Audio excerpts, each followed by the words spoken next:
So it is August 3rd right now, and I am filming a video that I think you'll see, if everything goes well, you will see it in December or maybe January. And this is going to be a behind the scenes of how the Schmincke videos happened. I've done one other sort of behind the scenes video at the time that I'm filming this. I've done one other. Others might have been released since then. And it was the behind the scenes of launching a palette. This is very different. I've had this idea for about 5 weeks, maybe 6. I've been working on it now, and it has taken a lot of work to even get to this point. I've got 16 pages of notes and another 10 on single pigment colors that I have in my collection. And so right now we're gonna sit down and swatch out the super granulating colors I already have. I have some others that are still making their way to me, and I have a couple others that I'm still working on getting my hands on. There are some of the sets that are shockingly hard to get, and so I'm settling for dot cards just for the sake of being able to do this video. So I started with putting all the colors into a spreadsheet and using a color archive that I know of and looking at what Schmincke had listed as what colors were in it. And then the lighter text is for colors where they just didn't have the color listed. They had the pigment but not what the color was. And so it was my best guess at which version of the color they were using, because for some of them there are multiple. The next challenge was tracking down colors, because some of these colors,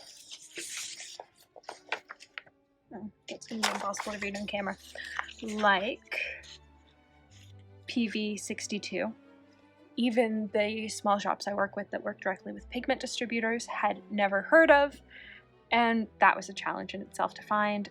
In the end, the only company that makes it is Schmincke, and I've been able to find one person that was selling pans of it because I didn't want to buy a 15 ml tube. Same with PY159, it was quite tricky to track down. Schmincke doesn't carry it in their regular line, I'm guessing because Volcano Yellow is the pure version. But it meant 1, tracking it down, and then 2, finding a store that carried it in tubes, because I wanted to have more than a half pan of it available in case I needed it. I didn't think I would, but there was always a possibility I might. And then we got into breaking it down into specific color palettes. So the text for some of these is smaller than others depending on how many colors they had listed. And I will leave a view-only link to all of this documentation below, because it's quite a lot of legwork that went into this video. But this is, I think, where it gets the coolest. This is every single pigment that Schmincke paints use in order of pigment number. And so I put it together in sheets and organized it by color palette. And once I did this, it was pretty easy to figure out where the overlap was, but also what colors I needed. And so by the time I got to this point, I was only missing 2 colors. I was missing PBR33 and PV62, which are currently on their way to me. They have been shipped. I'm just waiting for them to arrive. And this has been the most important part of the process. These 2 tables are all the different versions of the different colors. So for yellow ochre, I have 5. For PB29, I have 8. For PB36, I have 4. I don't even want to count how many I have for the different various PBR7s. I have 5 Potter's Pink versions. I have 3 different cobalt violets. And so this was how I was going to decide what I was working off of. I knew I wanted to go in with a plan of starting with one color, like I've done for the Potter's Pink video. But I also knew that I was probably going to need a different version of one of these colors at one point, so I wanted to have the chart already done, which is where all of these sheets come in. This is every single pigment color, single pigment paint color I have in my palette, and I've highlighted them by group. So if it was the same pigment number, it got highlighted together, and I just alternated all the way down. And there are literally pages, including N pigment numbers, because I have 4 of them. So where does that leave us now? It is August 3rd, and this, pull them all in, is where we are for Schmincke colors. Now, most of these aren't mine. Most of these are from my mom's palette, because I prefer handmade super granulating colors. That being said, I do have some in my palette, and others I am going to borrow from hers. And so today what I'm going to do is I'm going to swatch out them on a card for each like family group. So Galaxy's getting one, Tundra's getting one, Volcano's getting one. I'm going to leave a space for the colors that I'm missing. And then off to the side are going to be the colors that make up those colors. Basically, I'm dividing this paper in half, and half is going to be the color as they come from Schmincke, and half is going to be the pigments that make up those colors. And I'm going to just sort of decide on what version I want to use today. I think for most of the colors I've got it sorted. I know that I want to use the Roman Small Potter's Pink, at least as a base. It worked really well in the Potter's Pink video. I know for the Ultramarine Blue, I want to use Lapis from Cosmic Creations because I find that it works really well in these mixes. And so there are some that I already know. There are others that I have no idea. The goal is, much like the Potter's Pink video, I'm not going to have actually tried mixing them until I'm filming the video. So the only ones that I'll have attempted to mix are the ones that I used in Potter's Pink. But it'll probably be like 10 or 12 weeks between filming the Potter's Pink video and actually starting this series. So it'll be enough of a gap that I won't remember what I did. Because hashtag brain injury. So the plan is, for now, that I'm going to start dividing up these pages and just start swatching out these paints. I am using the Arches Rough paper because I don't like it. I don't like painting on it, so I'm going to use it for this. And I have 2 different fountain pens, both filled with Poison Envy ink from Ferris Wheel Press. I have the Ferris Wheel Press pen in medium, and then I have a Lamy Broad. Mostly because I like writing with a fountain pen. And Poison Envy is just what I happen to have inked up because it makes me happy. So, first step is going to be dividing out these colors into palettes. I know I'm missing some, and that's going to be frustrating for me, but I'm going to live.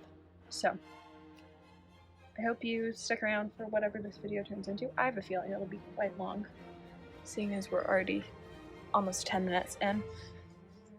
But I like watching these sort of behind the scenes of making a video series videos, and so I wanted to do one for this series because I think it'll turn out to be a really cool series, but I think you lose some of the extra information by not seeing the behind the scenes of how it came together. So I hope you enjoy.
So it has been about 6 weeks, and I've had some more of the super granulating colors arrive, and I've had some of the colors that I need to do the mixes arrive. So I've officially got all the mixed colors. I'm still waiting on a few super granulating colors, but I thought it would be a great time to update the sheets, just so that I make sure that on this final super granulating order, I get everything that's left.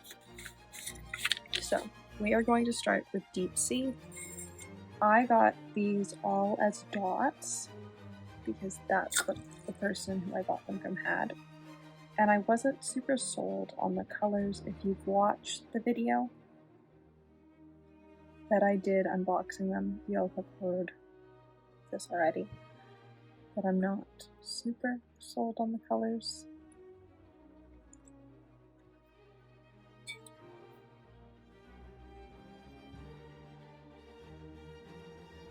Deep Sea Violet.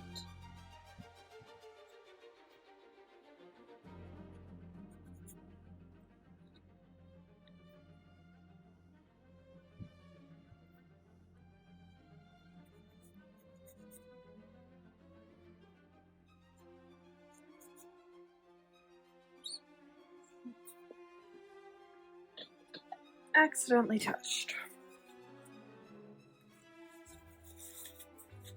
It is the one downside of fountain pens.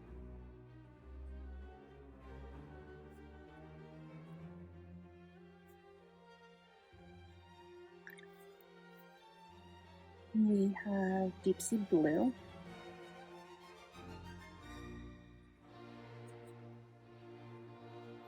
I'm finding that lots of the blues to me just seem blue. They don't seem super granulating, which I'm finding is a bit frustrating. I'm having the same issue with the Glacier set, where they just sort of seem turquoise.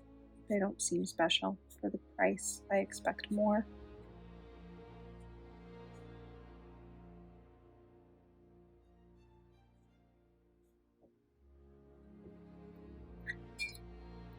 We have Deep Sea Green,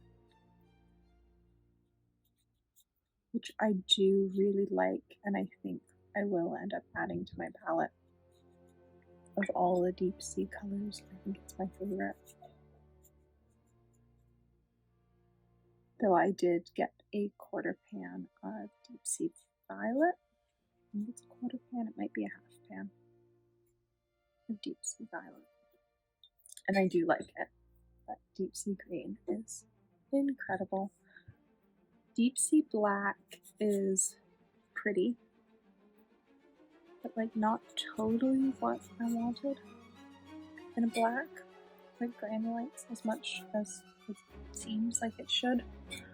I'm finding their granulating blacks lacking, and maybe that's because I've got their 2022 random gray. Like I know what a really granulating gray looks like, or black looks like, and so it just sort of seems meh. And then we've also got we've got the violet, we've got the brown, and we've got volcano yellow and galaxy violet and pans.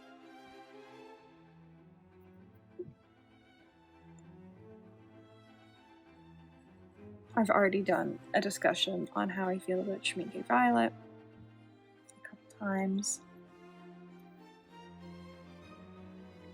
so I'm not going to include that here.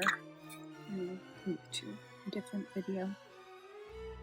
But I do enjoy mahogany brown. It's sort of the right brown, and I think it's different enough from other browns that it works pretty well. So that's the Deep Sea set. We have the Forest set, which is just getting mahogany brown because I still don't have Forest Olive. I'm working on getting it. Some of these are a lot harder to track down than others, and colors that I thought would be easy to track down, like the Forest set, were actually sort of hard to find. I knew Urban was going to be hard to find, and it was. I knew Haze was going to be hard to find, and it actually wasn't that hard to find because the person I got a lot of these colors from had it. But some of these other sets, boy, have they been hard to track down.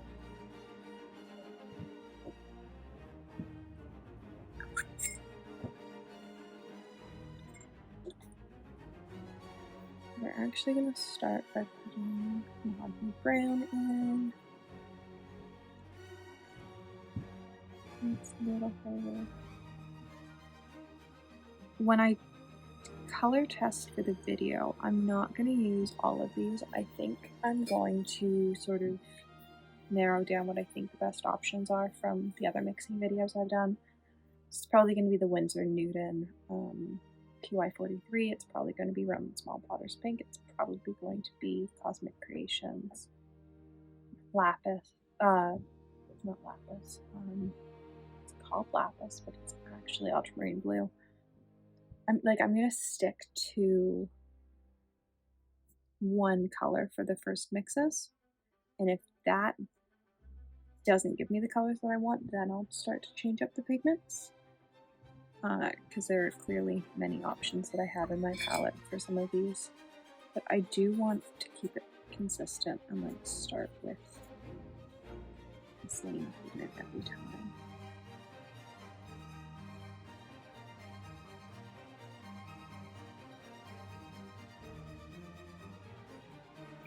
Haze Pink surprises me every time I swatch it out. I'm so certain that I don't like it, and then I swatch it and I go, maybe I do like you.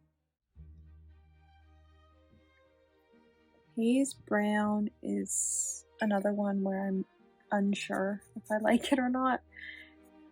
I can't tell the difference between it and like just a nice, good brown.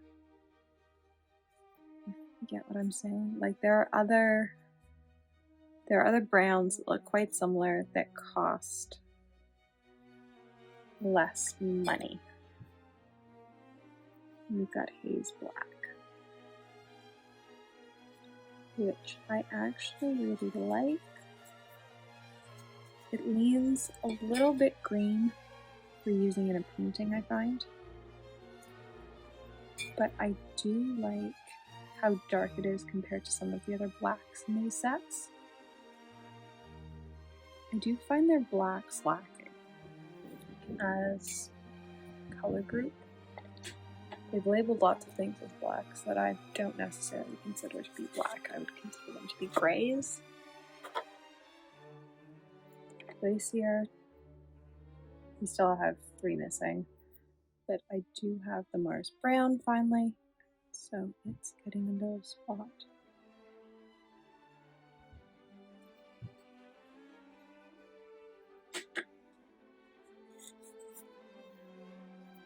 Desert, I am still missing Desert Gray, but I do have the Mahogany, so it will get its spot painted.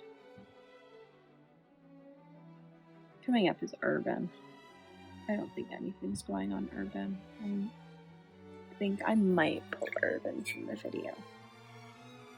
Or I might try to color match the swatches on Jackson's, which would make for quite a challenging video. But I am up for the challenge. But at this point, I can't even track down somebody that's willing to sell me dots of it. Won't trade for dots of it. I have offered a lot, including some Yintico. No one's interested. So there might not be Urban in the final video. We'll see. Or it might happen a very long time after the first. It might be first 9, but it could also be first 10 get released.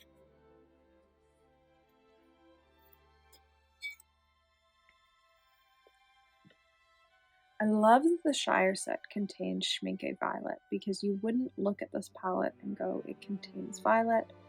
And when you look at the colors, the one that contains violet, I want to say is Shire Gray, but I might be wrong. I don't know these off the top of my head yet. There are some paints that I just know off the top of my head. There are too many Schmincke supergranulatings for me to be there yet. Volcano! Oh, I'm so excited to have another fully complete sheet.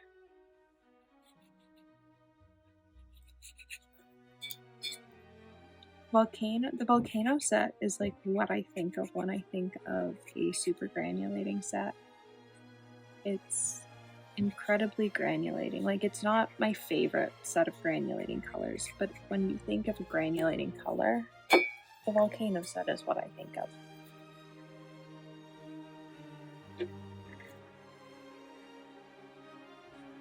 Let me know if I'm the only one like that.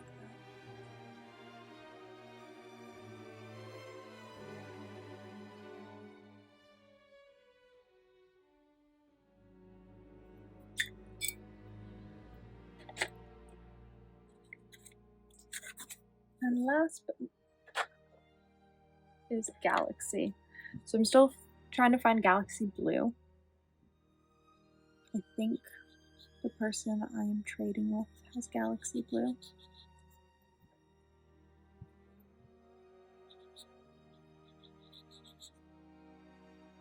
And I do surprisingly like Galaxy Purple. It reminds me quite a lot of 31 Purple Fish colors. Or Galaxy Violet. I've got a Galaxy Haze from 31 Purple Fish. It's been out for several years. That is sort of similar to Galaxy Violet. They're really fun colors. And I really like these reference sheets. I wasn't sure when I was first doing them on if I was going to like them or not, but now that this has become a multi-month project, I'm really happy I've done them because they make it easy when I'm flipping through notes and looking for something that I can just go, oh yeah, this is what I'm working on for this. This is what I'm still looking for. So I think sheets like this are going to become part of my normal reference for a project like this that's taking multi-month.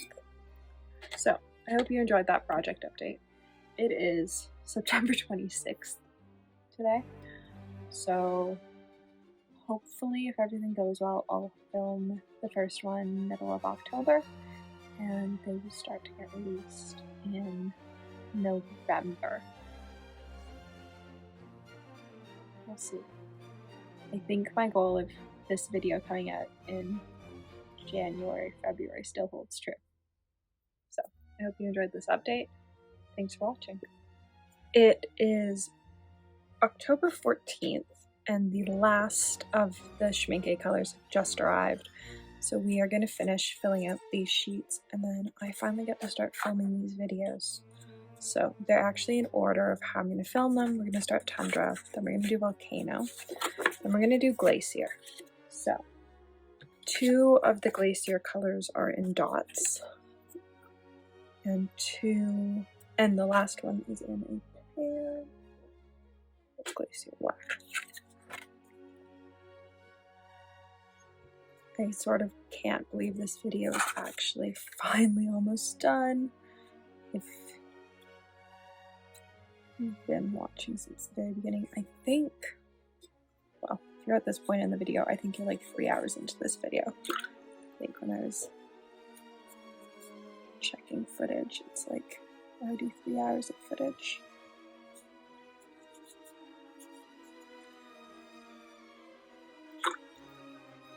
Glacier Brown is up next.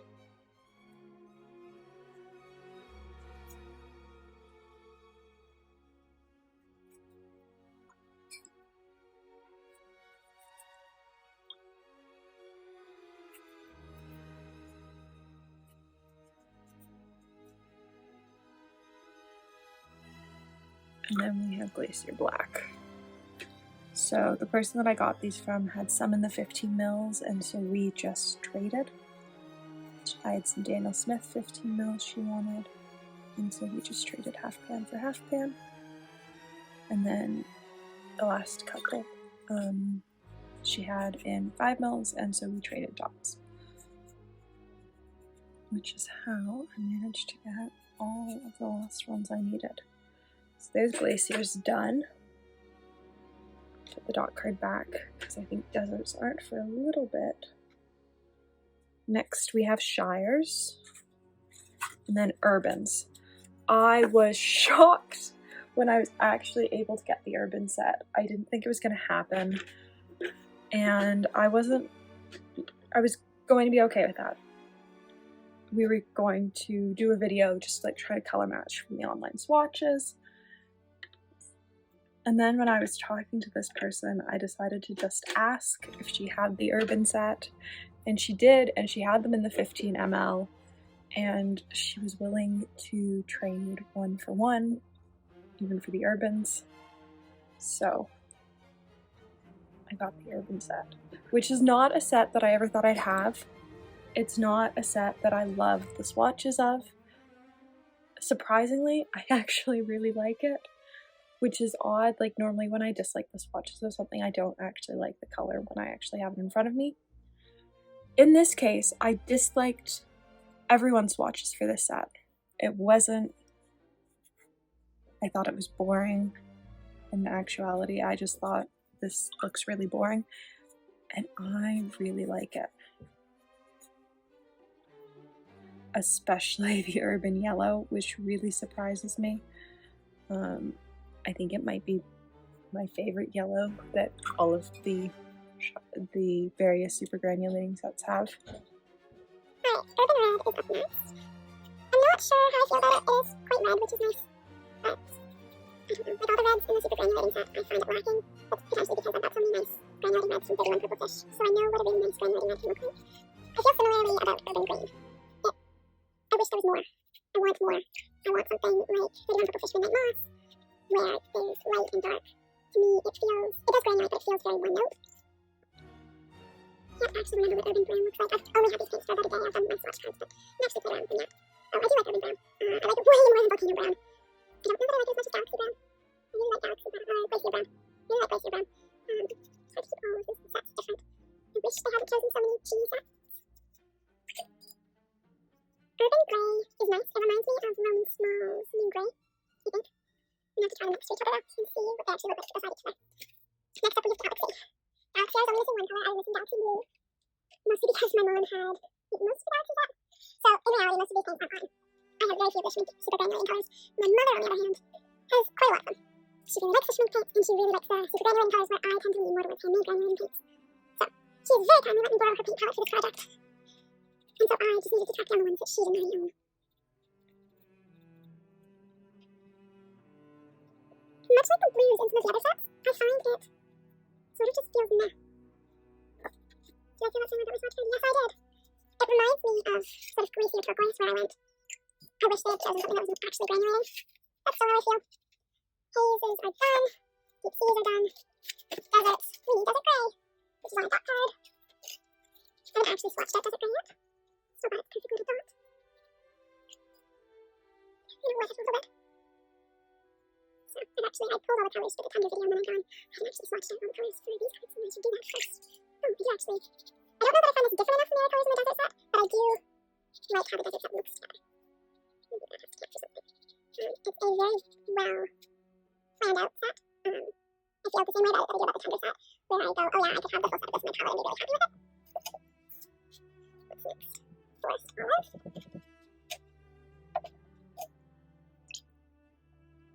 I like this color. Can't actually remember that.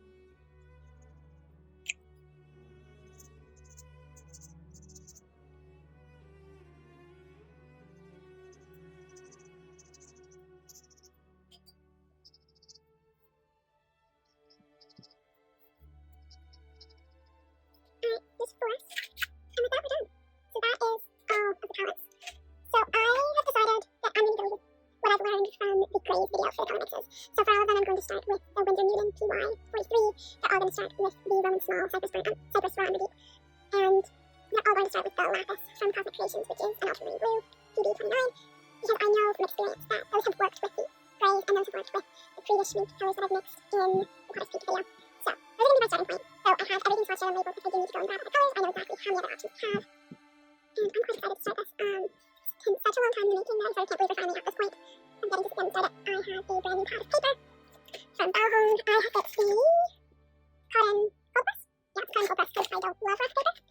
So I love it. Sheet on it and everything. And so we're going to start with Tundra. And I'm just going to work our way through it. I think the most challenging one is probably going to be Volcano.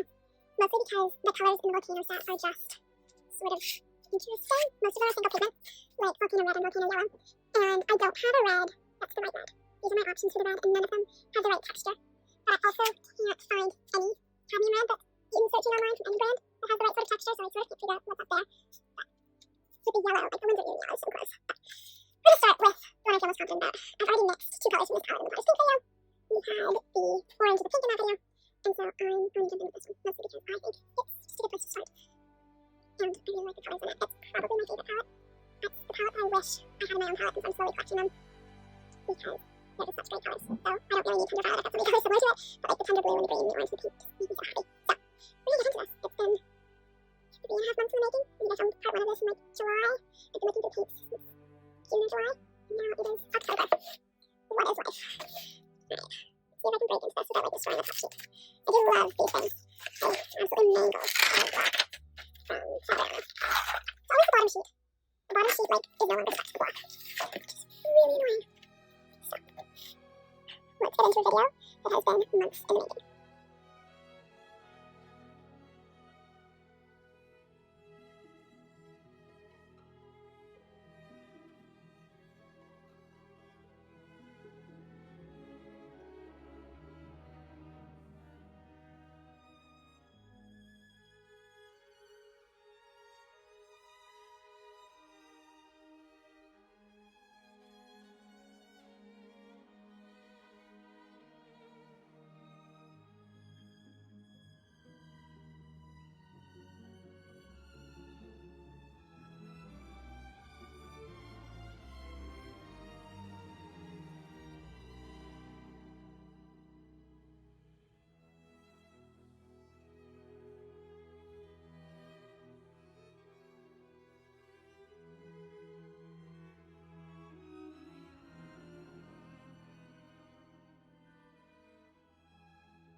Welcome back to my channel.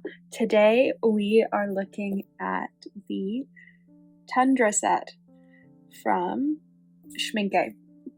So some of these colors appeared in my favorite video, which is the Potter's Pink video, where we mixed for Tundra Orange and Tundra Pink using Potter's Pink. And so I decided that I was going to see if I could mix all of the super granulating Schmincke colors. It's taken a bit. There were some odd pigments I had to track down for my palette, but I finally have them all, and so welcome to part 1 of 10 of mixing for all the Schmincke super granulating colors. In reality, it's probably going to be an 11-part series because at the very end, we're going to look at what all of the pigments are that make up all the colors and find out just how many single pigment colors you'd need in your palette to create this set yourself. So let's get into it. So everything is all labeled, and let's get into doing our swatches. So Tundra Blue is probably my favorite blue in the entire super granulating series, purely because on top of being a super granulating color, it also mixes incredibly well with other super granulating base colors, as I've decided to call them, to create granulating mixes. So really, with Tundra Blue and 2 to 3 other colors, you can have them in your palette and create sort of a granulating mixing palette, which is something I really enjoy. Tundra Green is something that I don't actually have in my palette. Most of these colors I've actually borrowed from my mom. I don't tend to lean towards the Schmincke super granulating colors. There are some that I have, but I tend to lean towards handmade granulating paints. Tundra Orange is one of my favorite colors and is a color that I can't wait to add to my own palette. We mixed it in the Potter's Pink video, and it was so much fun and such a surprise because I'm not normally a fan of mixing oranges, and it was actually a lot of fun. I'm actually going to pull these out a little bit more, just so that I've got a lighter wash on them.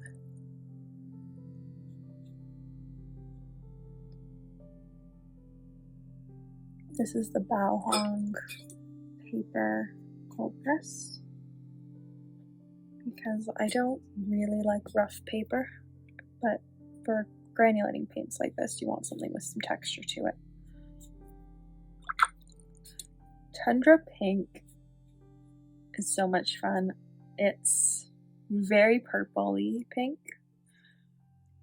I wouldn't call it a true pink, but it is probably the pinkest color that appears in any of the sets. And then we've got Tundra Purple.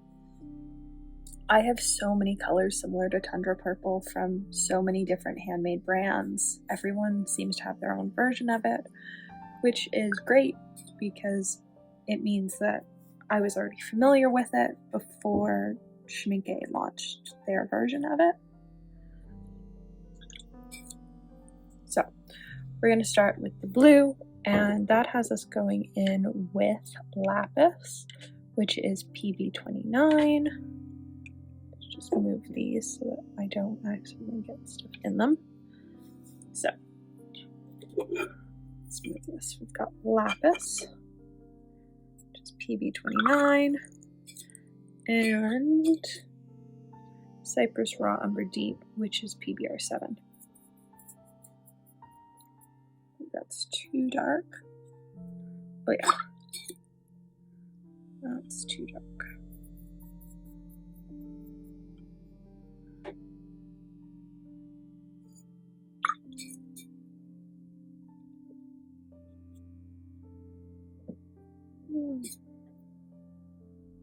It could also be the wrong PBR7.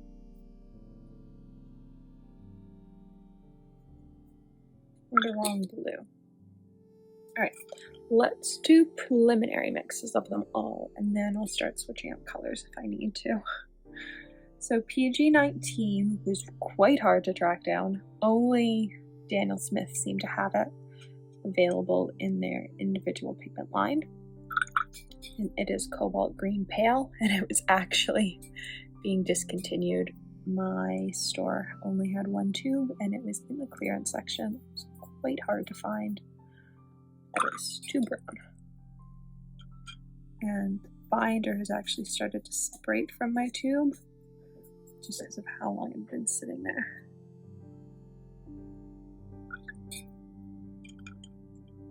So I don't know that we're going to get a fully homogeneous mixture,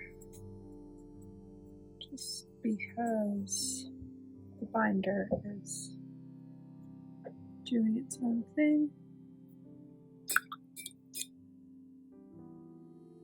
Let's say that isn't far off. Let me see if I can add a little bit more green.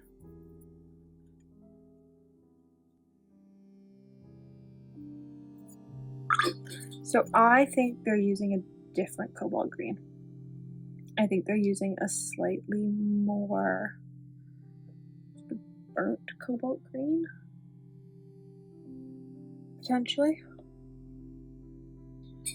because it's the green that's the issue. It's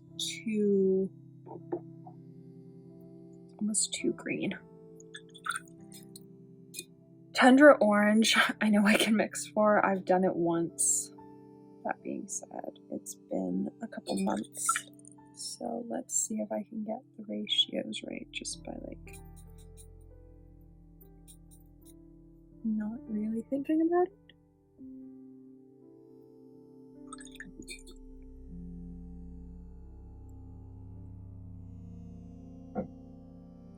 Let's see how that looks once it's dry. Tundra pink.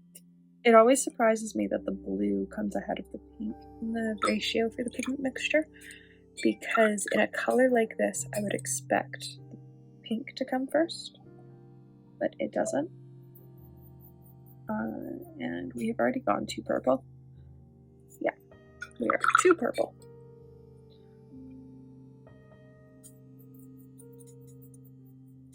We're still too purple.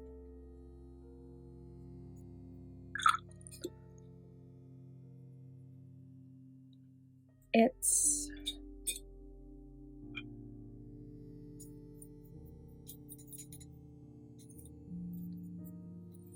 I almost wonder if the pigment numbers are flipped on the tube, because it is such a weird way to have to get this pigment by having the blue ahead. I don't think I managed to get the blue at a higher ratio last time either. This time it definitely wasn't, but that's pretty close.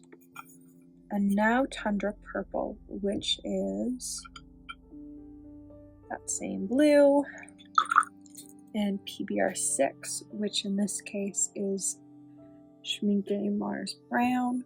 I decided to go with the Schmincke version because I have it. I do have another version of PBR6 in my palette, but because I have it, I decided to start with their version.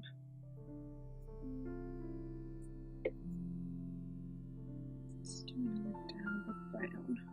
I think we're just a little bit off. Nope, now we're too brown.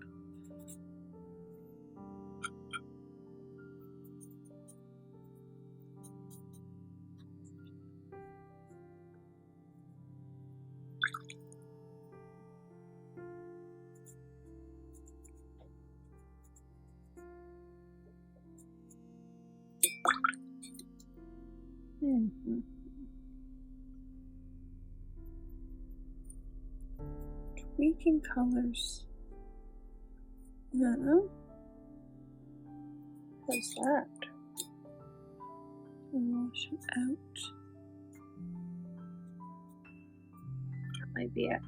So it's Tundra blue. So I just dumped my paintbrush and paint. Tundra blue is the one that I'm still not sure about. Like Tundra orange is drying the right color. Tundra green isn't going to be the right color. My green's the wrong shade, and that's the only version I have. Which means that I think every mix that includes that green is going to be off. Luckily, it doesn't appear in that many of the mixes going forward. but it does appear in some. So let's let this dry and then we'll come back and see what needs to be remixed. So I've decided to grab Jasper Stardust Viola Lee Blue because it's the most granulating ultramarine blue I have in my palette. And I think that's my issue here and here, is that once it's dry, there just isn't enough separation, which is odd because this blue tends to really granulate, but maybe just in the mixes it's not. What's also interesting is that this is a PBR7 mix and this is a PBR6 mix. I hadn't noticed that it was just the difference in browns. So I think this is too dark.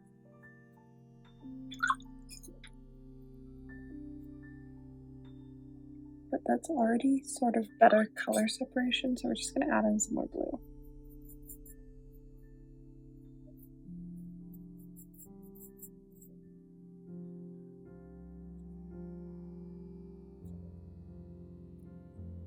Let's add in a touch more blue.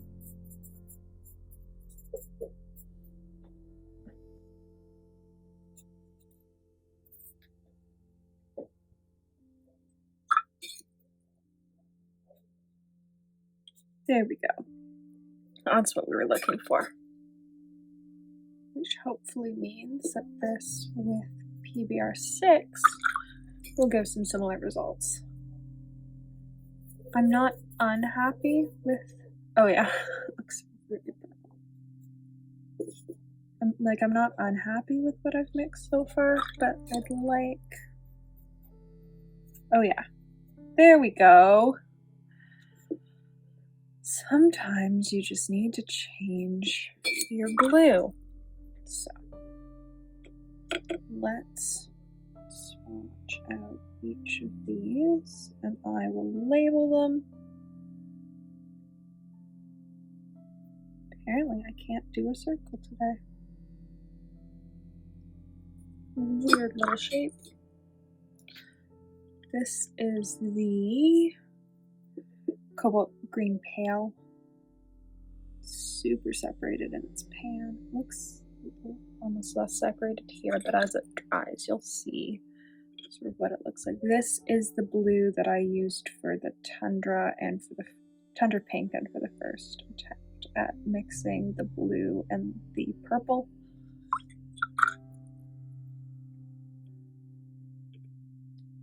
Here's the Potter's Pink. As always, I will leave all of the brands that I used for the mixing down below. I'm just going to throw the pigment numbers up underneath each of these dots because otherwise it makes this page far too busy and no one wants to look at a page that has too much information on it for them to really figure out what's on the page in actuality.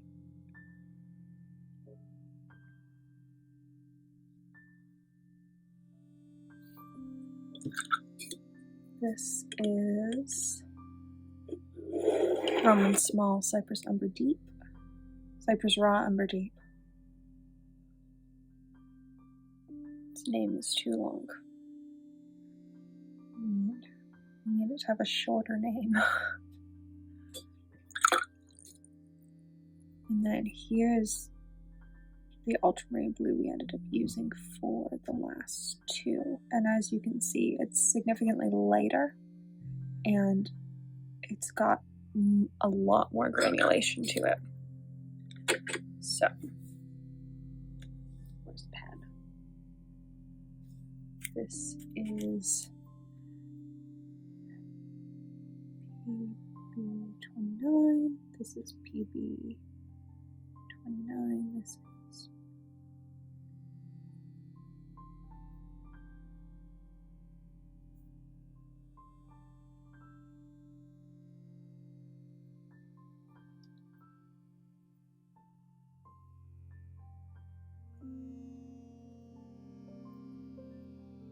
there we go.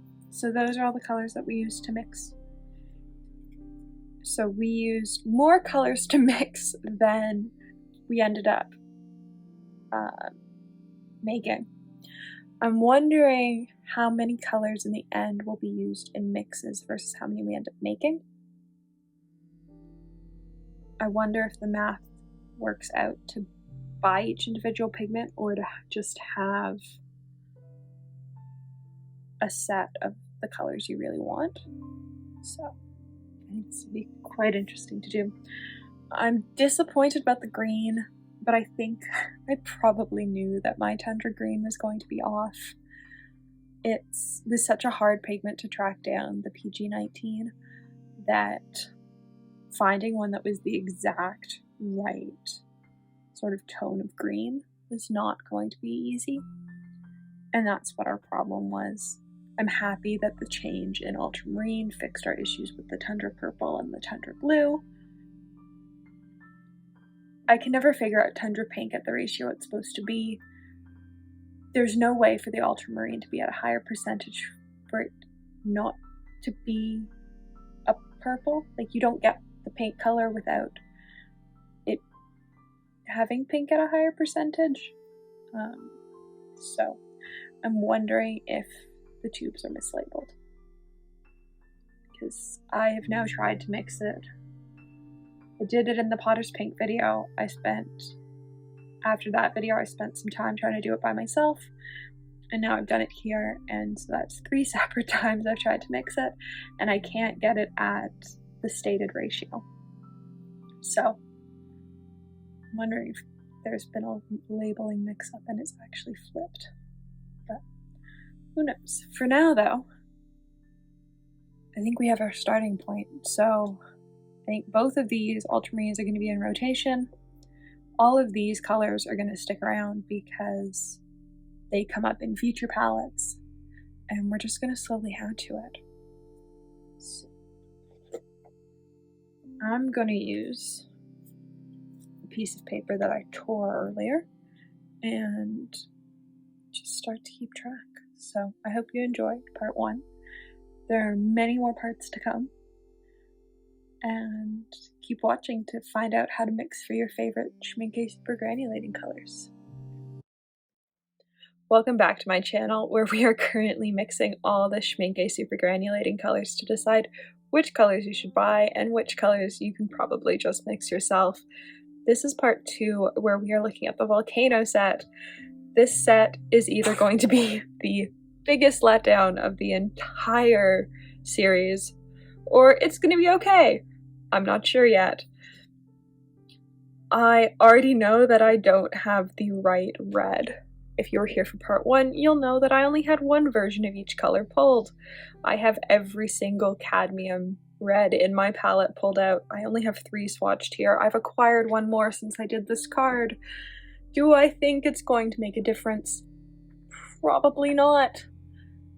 Am I going to try anyways? Yes. So I have every single cadmium pulled. I have the yellow, the purple, the black pulled.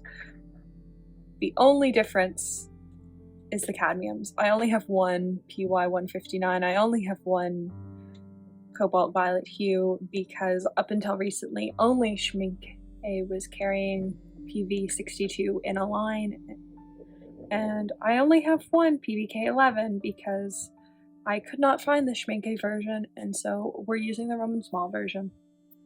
So let's get into looking at the Volcano set.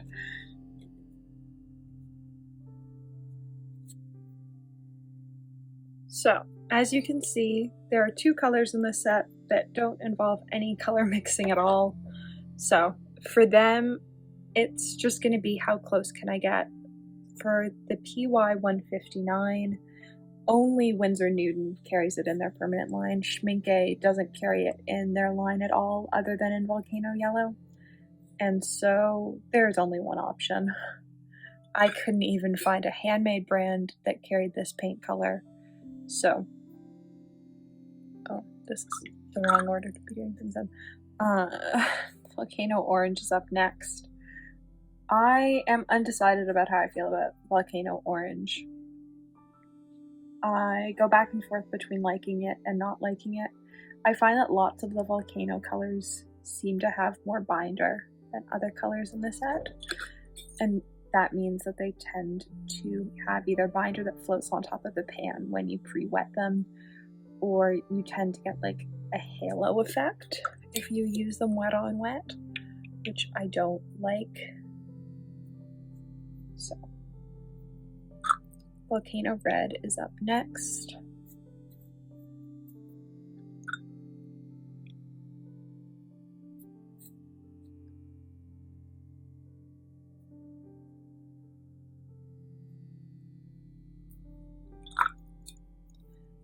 Volcano Violet is actually a color that I like in this set. It was one of the very first super granulating colors I ever tried. I got the trio set that Jackson's had. They did like a 5mm trio set, and they still do for some of the super granulating colors. And it came with Volcano Violet, Volcano Red, and Volcano Brown. Volcano Violet reminds me a bit of Tundra Pink, but it's got a bit of a different after effect. Let me know if you want to see me compare all of like the browns, the reds, the everything's from all the super granulating sets side by side, because I can totally do that, and I think it would be super interesting to see, like, you know, what do all the blues actually look like side by side, and what do all the reds, I don't know how many reds there are, or like all the grays. All the grays look sort of similar, but are they actually similar? Who knows? My brush has shed a hair. I've been using what are technically travel brushes almost every day for 10 months. So, for Volcano Yellow, there's only one option, which is Winsor Newton Lemon Yellow Deep. I actually like Lemon Yellow Deep, though it has a bit less texture to it than the Schmincke version, so I don't know if they're using like a different spreading agent, though neither tube discusses a spreading agent.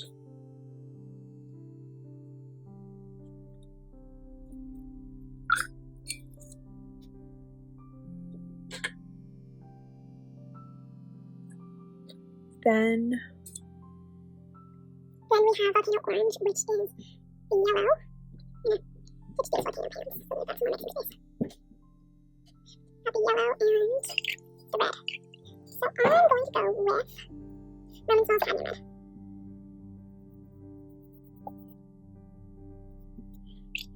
That's not right. Yellow. Huh.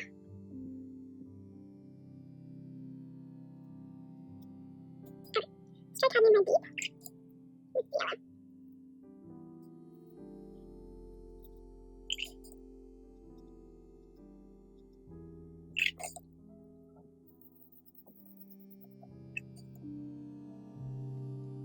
Let's switch red. I'm actually like looking at the top of the pan and trying to match that color. Huh. Okay, let's match that. Might actually be really diluted Canyon Red Deep.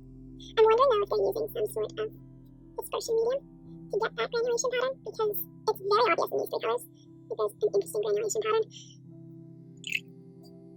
PV and then Canyon Red Deep.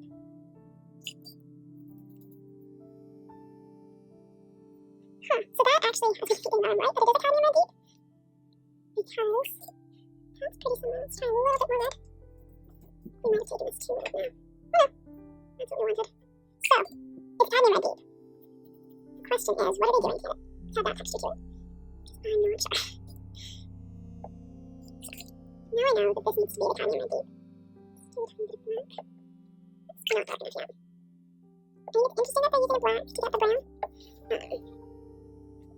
Not how I do any of my browns normally.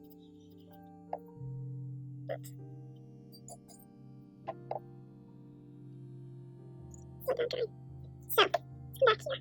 So, Canyon Red Deep. And yellow. The issue is, that seems similar to the top of the pants. It just doesn't have the right granulation. But I don't know that it's going to get that granulation ever. That being said, I am confident now that it is a Canyon Red Deep. Because of this. The the way that the red is settled down here to make the pink tones with the purple has me confident that the cadmium ran deep. And the undertone over here, like even the granulation isn't right. Which is the fact that I didn't granulating on this paper at all has me a bit confused. I had a little bit more crazy black to this just to see if I can darken it up at all.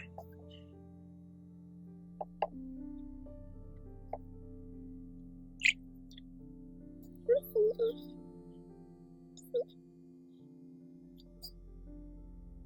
I'm wondering if it's like granulation medium or something, which isn't something I have. I do have oxcar, not granulation medium. This isn't that far off, and so I'm pretty happy with that. Let's do all of these dots. So we used two different cadmium reds. We tried the regular cadmium red and then we switched to the dark version, which I was pretty sure was going to happen. It's such a weird sort of color to try and figure out. And it's the dispersion of the particles that has me stumped, because it's not what I would consider typical for either the cadmium or the yellow. Like, the yellow is closer to the one in yellow deep, but it's still not quite right for how it acts.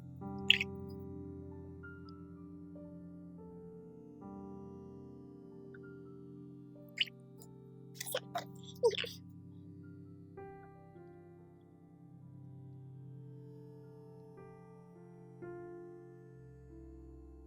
Here we go.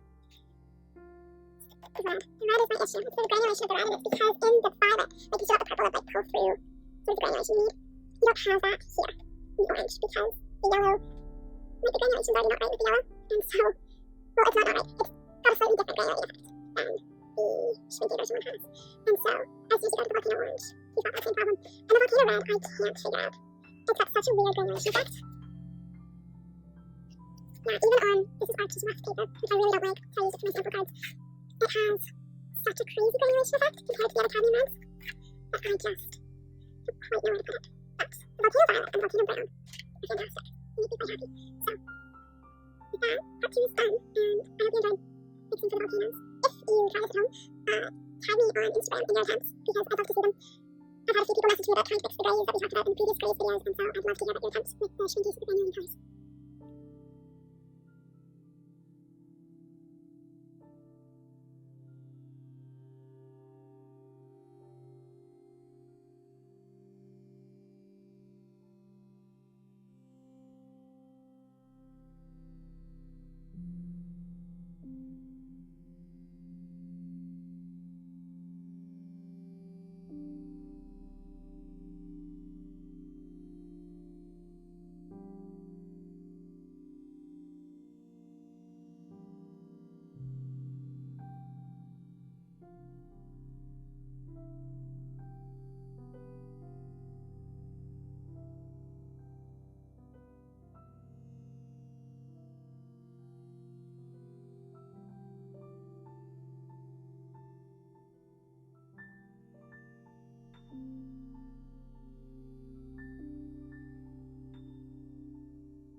Welcome back to part 3 of the mixing for the Schmincke colors. What colors do you actually need to buy and what can you mix yourself? Today we are looking at the Glacier set. So I have some of these sets as dots and some of these sets as pans, purely because I wasn't able to get all these colors as pans, and so I just got them as dots. And luckily the ones that I got as dots are colors that I don't absolutely love. So we are going to look at this set. As always, I have done the card, and so I have all the color references of all the possible colors on my palette. I have all the Glacier colors swatched out. And I'm going to set up the sheet, and then we're going to get into swatching and mixing and see which ones you can create yourself and which ones maybe you should purchase if you want them. First up is Glacier Blue, which I only have a dot of. I'm unsure of how I feel about this. There are a couple in the super granulating sets that I go, this sort of feels like a cop-out for the set. Like, it feels like it could have just been in their regular line. Like, it doesn't have the same effect of other super granulating colors. And Glacier Blue is one of them. The others are spread out in sets, but the Glacier set happens to have 2 that I feel that way about, and the way I've organized this palette, they happen to be right after one another. Both Glacier Blue and Glacier Turquoise to me just sort of feel blah.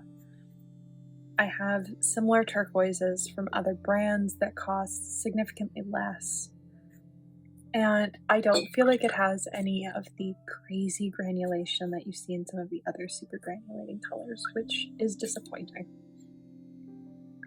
Glacier Green, on the other hand, is a color that I actually love. It's a mixture with Potter's Pink, which definitely surprised me when I was putting together my Potter's Pink video and I realized that I could include it, and was so much fun to mix for that video. It reminds me of a handmade paint that I've got in my palette, and while I do prefer the handmade paint that I've got, I do find myself reaching for Glacier Green on occasion. Glacier Brown, I've only swatched. I haven't actually used in anything, but there are quite a lot of browns in these palettes, so I think there are definitely some I like more than others. Yeah, I'm looking at it again on rough paper. I'm not sure how I feel about it. Overall, like, I feel most sort of blah probably about the Glacier set, which does surprise me because I liked the swatches of it online. I just don't love it in person.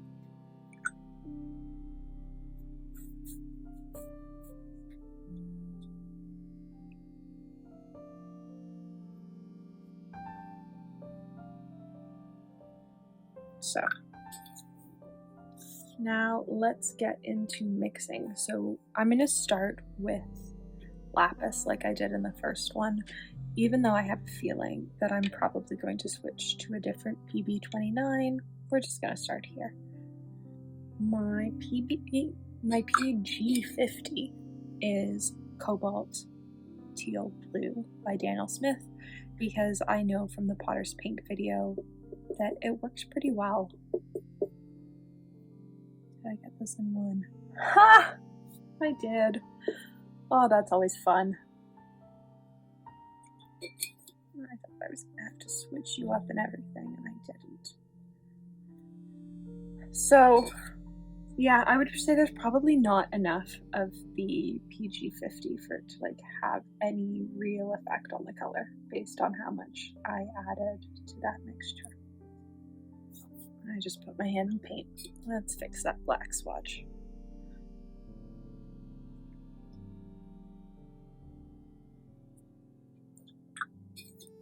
Glacier Turquoise is Cobalt Teal Blue with a tiny bit of Cobalt Violet in it. Again, not a pigment that I had.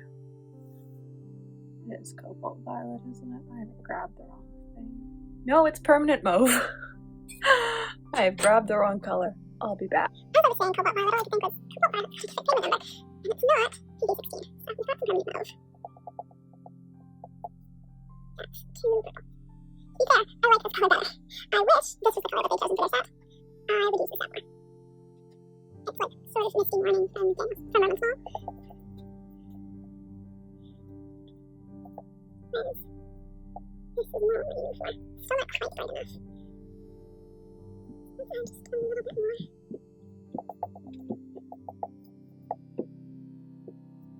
So I think my gray suit, my cobalt blue is wrong.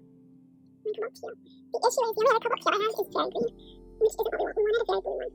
That being said, I'm not unhappy with this mixture. So I'm going to leave that there. Now we've got my favorite mixture, which is mixing anything with colors pink. It's just gloriously fun. I did this in 2 in the first pink video, or 3, I think. Can I do it in this? Nope, I already done 2 pink. I did it in 3 in the first pink video, I think. So can I do it in 2 here?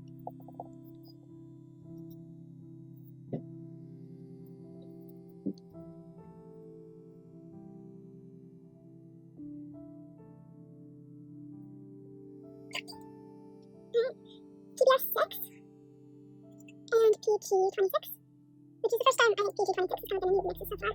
That is 2 green. Yeah, 2 green. Just wash it out a little bit. I only have 1 PG 26, so we're sort of stuck in a way.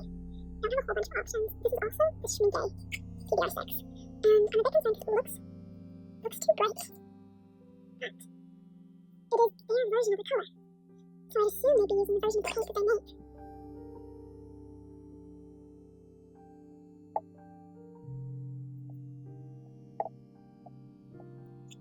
Maybe I'm wrong. Maybe they'd be using a PBR 6 they don't sell within stock. They seem to enjoy doing that with this set. PB35 and PBK more than. PB35 is at a higher percentage.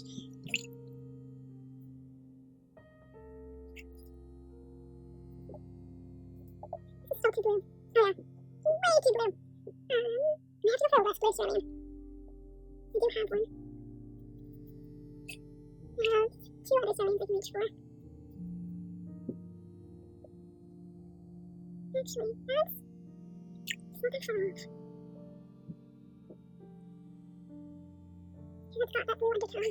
We could try with the white night cerulean, which is the right pigment number.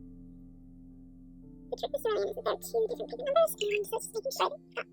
This is the 35 version, but there's also a 36 version. Let me see what the 35. Oh yeah, that's it. So it is a light cerulean. It is not a dark cerulean. It is a very pale cerulean. So, let's do our swatches.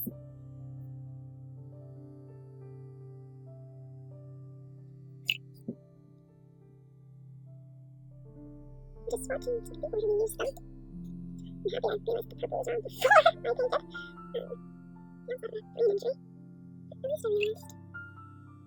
Potter's Peak. If you watched the Potter's Peak video, you'll know that I have 5 or 6 versions of my palette, and I like the lemon small version best for mixing. It does surprise me that this cerulean was so much of a difference, but look at the pans, like there's a huge color difference, so maybe I shouldn't be as surprised as I am. The green and the brown mix for the glacier brown is still tripping me up, purely because I know that it's labeled as PBR 6, and I just can't get this tone of brown. I'm wondering if I should go and double check pigment numbers. Here's one cerulean. Swatch the other one next to it. Just so you can see the difference. Because there is a really noticeable color difference. Even though they're the same pigment, and that's why I have so many versions of different pigments in my palette. Those are both cerulean blues that are both PB35s. And we've got Grace Black. Trying to get the end of the row. So, I'm labeling this now.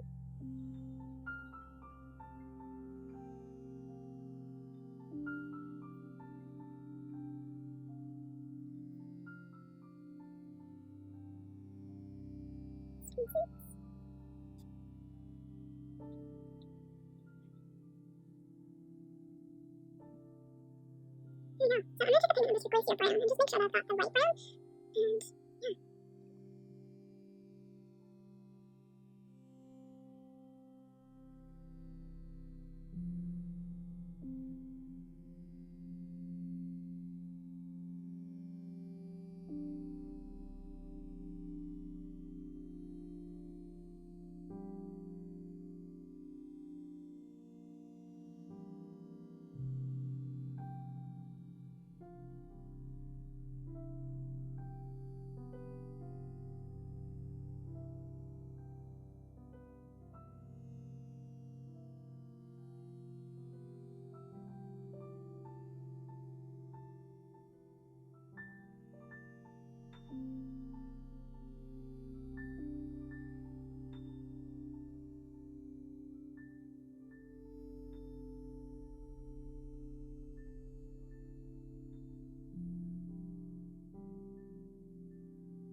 So after checking under the brush, which is a great reference site, their swatch has it much greener than mine seems to have swatched out.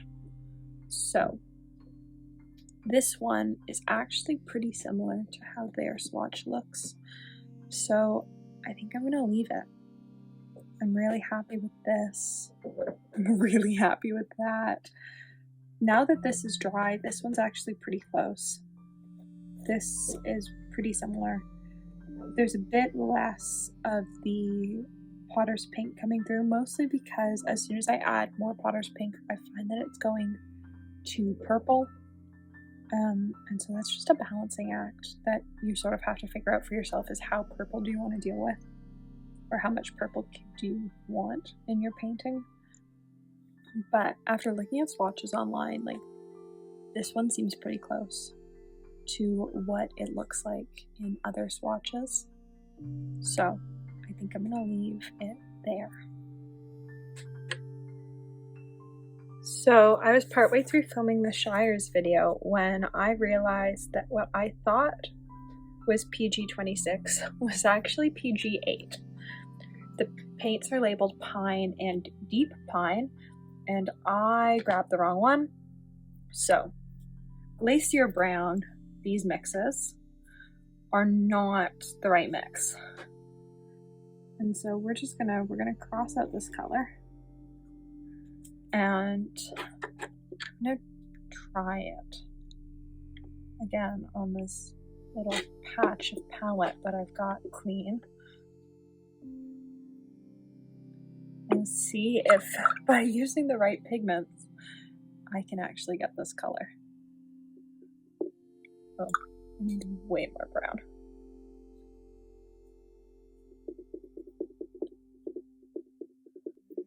That is already looking better.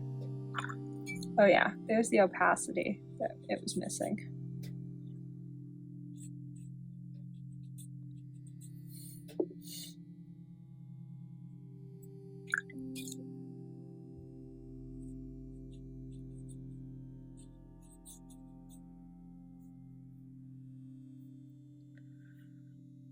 Just a tiny bit of green. It's way too much.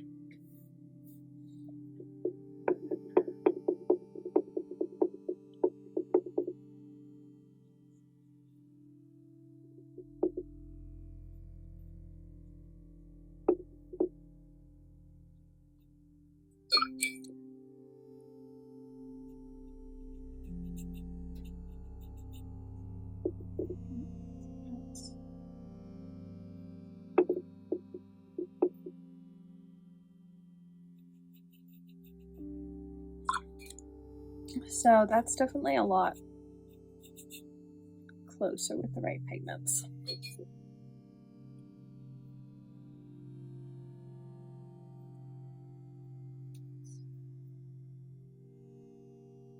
Swatch this over here. I thought I was done and moved on to the next video, and then I'd realized it was the wrong color.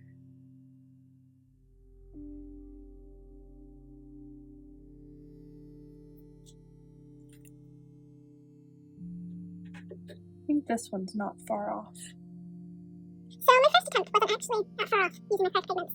My second one's too green, but I'm actually quite happy with the first one. So that is an important lesson in making sure that I double and triple check the names of colors for all of the sheets going forward, because I don't want to make that mistake again.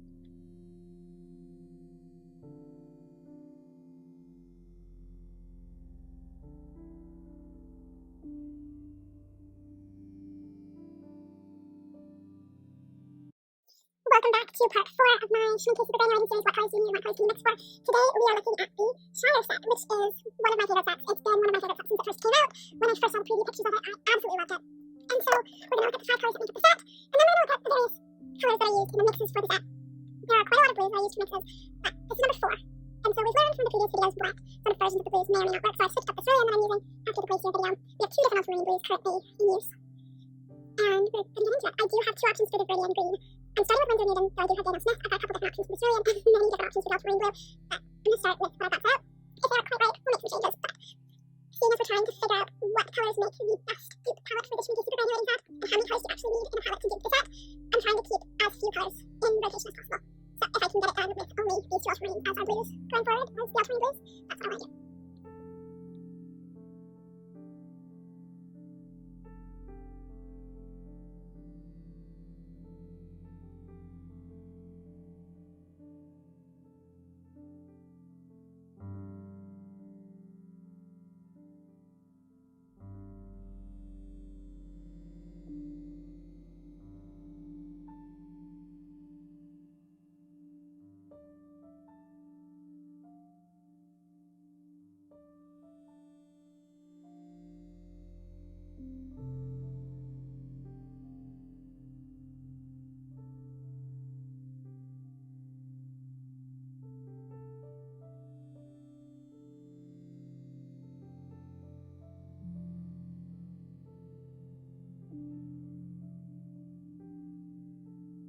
So our page is all labeled, and now we get to get into swatching the colors. So I've loved the Shire set since it first came out. I fell in love with it when I first saw the swatches. I think it's been out for 3 years at this point, the set. And it is still probably my favorite supergranulating set. There are others that I like quite a lot, but I love greens. If you've seen any of my palette videos, you'll know that they're pretty green heavy. I like having some really granulating greens in my convenience palette. And so, the Shire set is just fantastic. Shire Olive is one of my absolute favorite granulating greens from any brand. Mostly because it's not an olive green. To me, it's a much brighter green than I traditionally think of as an olive green. It's absolutely stunning. All of the Shire colors use one of 2 yellows. So either Nickel Azure Yellow or PY 159. In this case, for the mixes, I'm using Lemon Yellow Deep by Windsor Moon.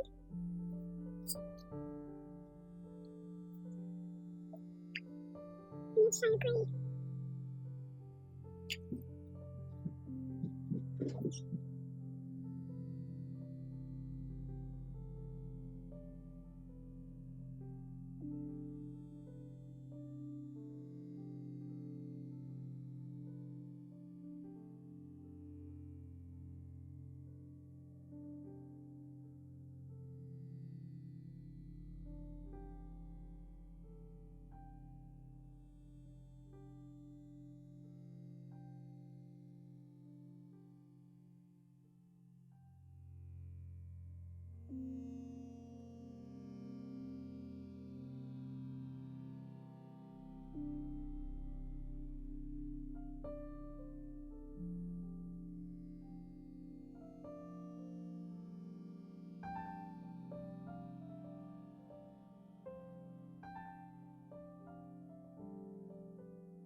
I think Shire Grey is probably my favorite of the various grays in the various supergranulating sets.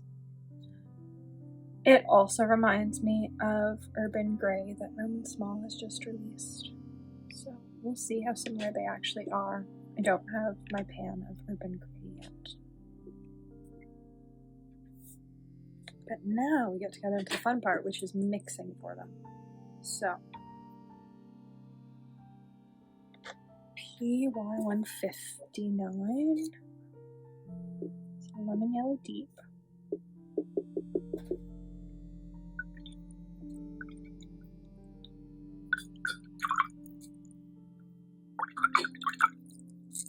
Is sticking to my brush. PG 26 is fine.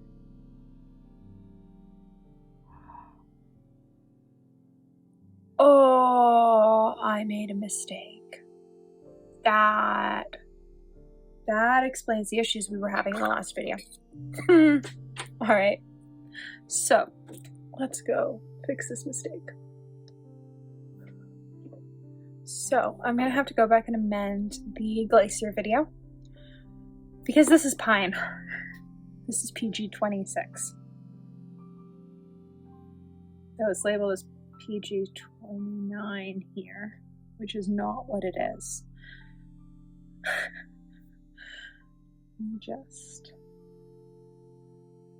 Yeah, it's PG 26.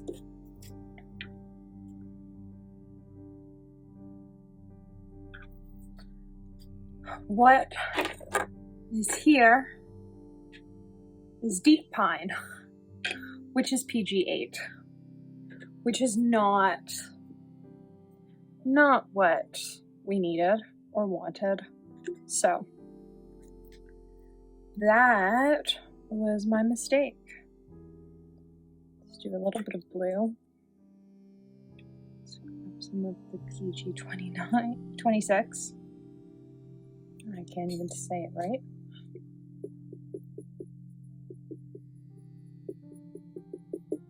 That is way too green.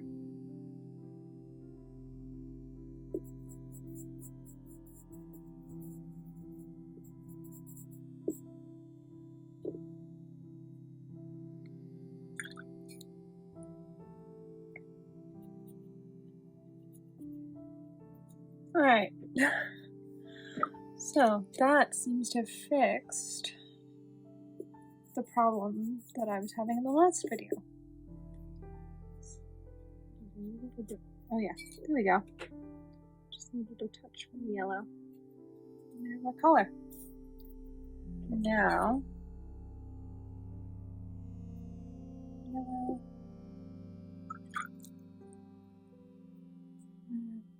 Touch of cerulean. I think that's too much cerulean. Yeah.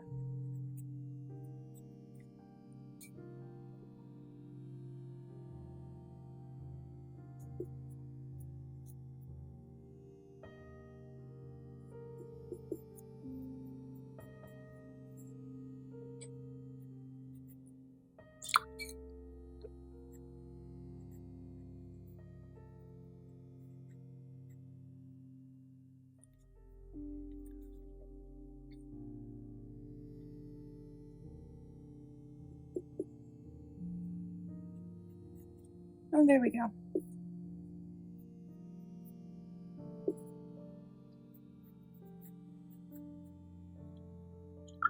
Now we have PY 150.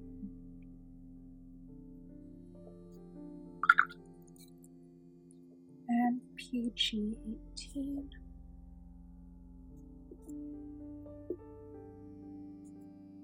I think that is cool. All right, let's add some more green to that.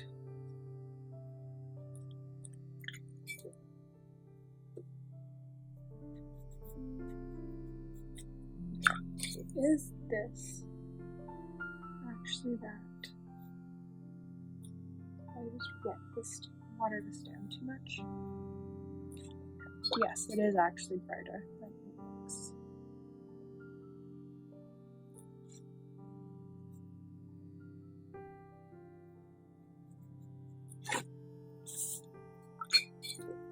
That being said, I could try the Daniel Smith version. So let's wet it. It'll take a couple minutes to reactivate, so while that reactivates, let's go with the lemon yellow. And PV62. Probably too much violet. Not awful. Well, not awful in the sense that it's like similar to what I want. There's a color that I do so not often now.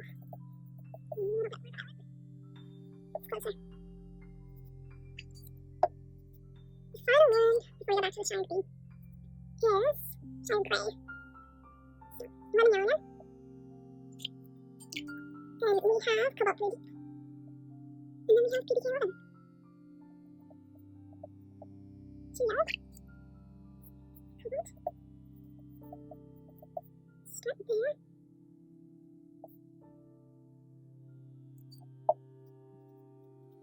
Oh, not far off. Start to touch more black. Yeah, that's better. There we go. Alright, back to this shine green. So, radium and nickel as yellow.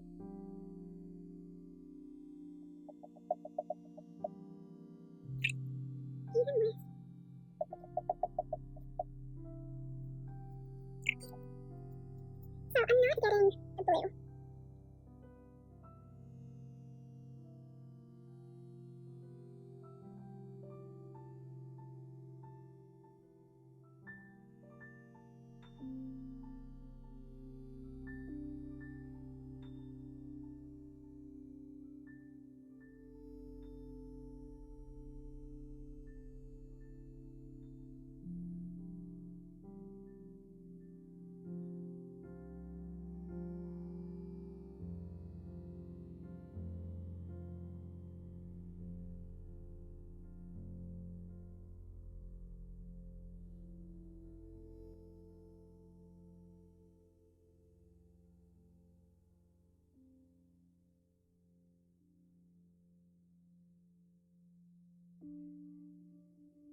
I've just checked under the brush and the pigment numbers are right.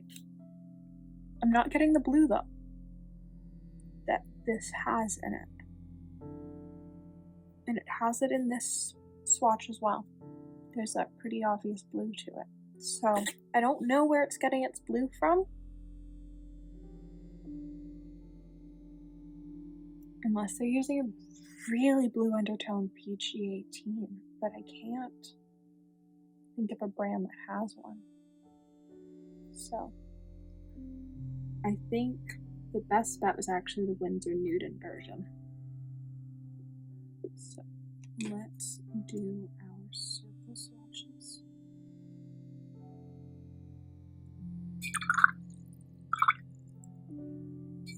And then I have to go and fix a video.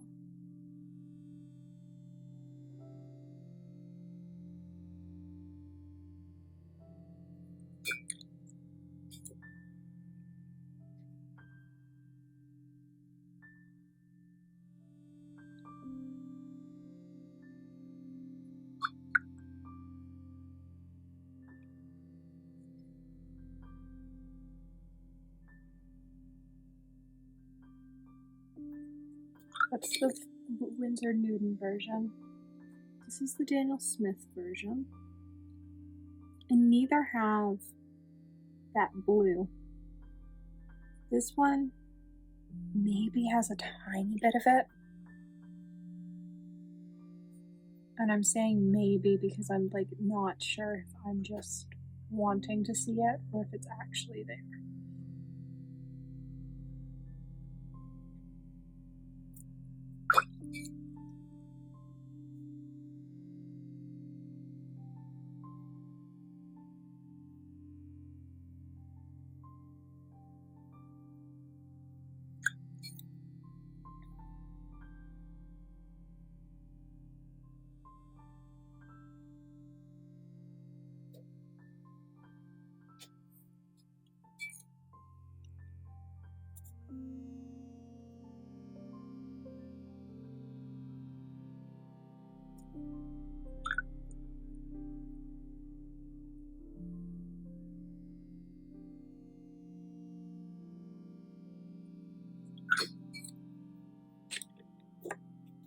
So this is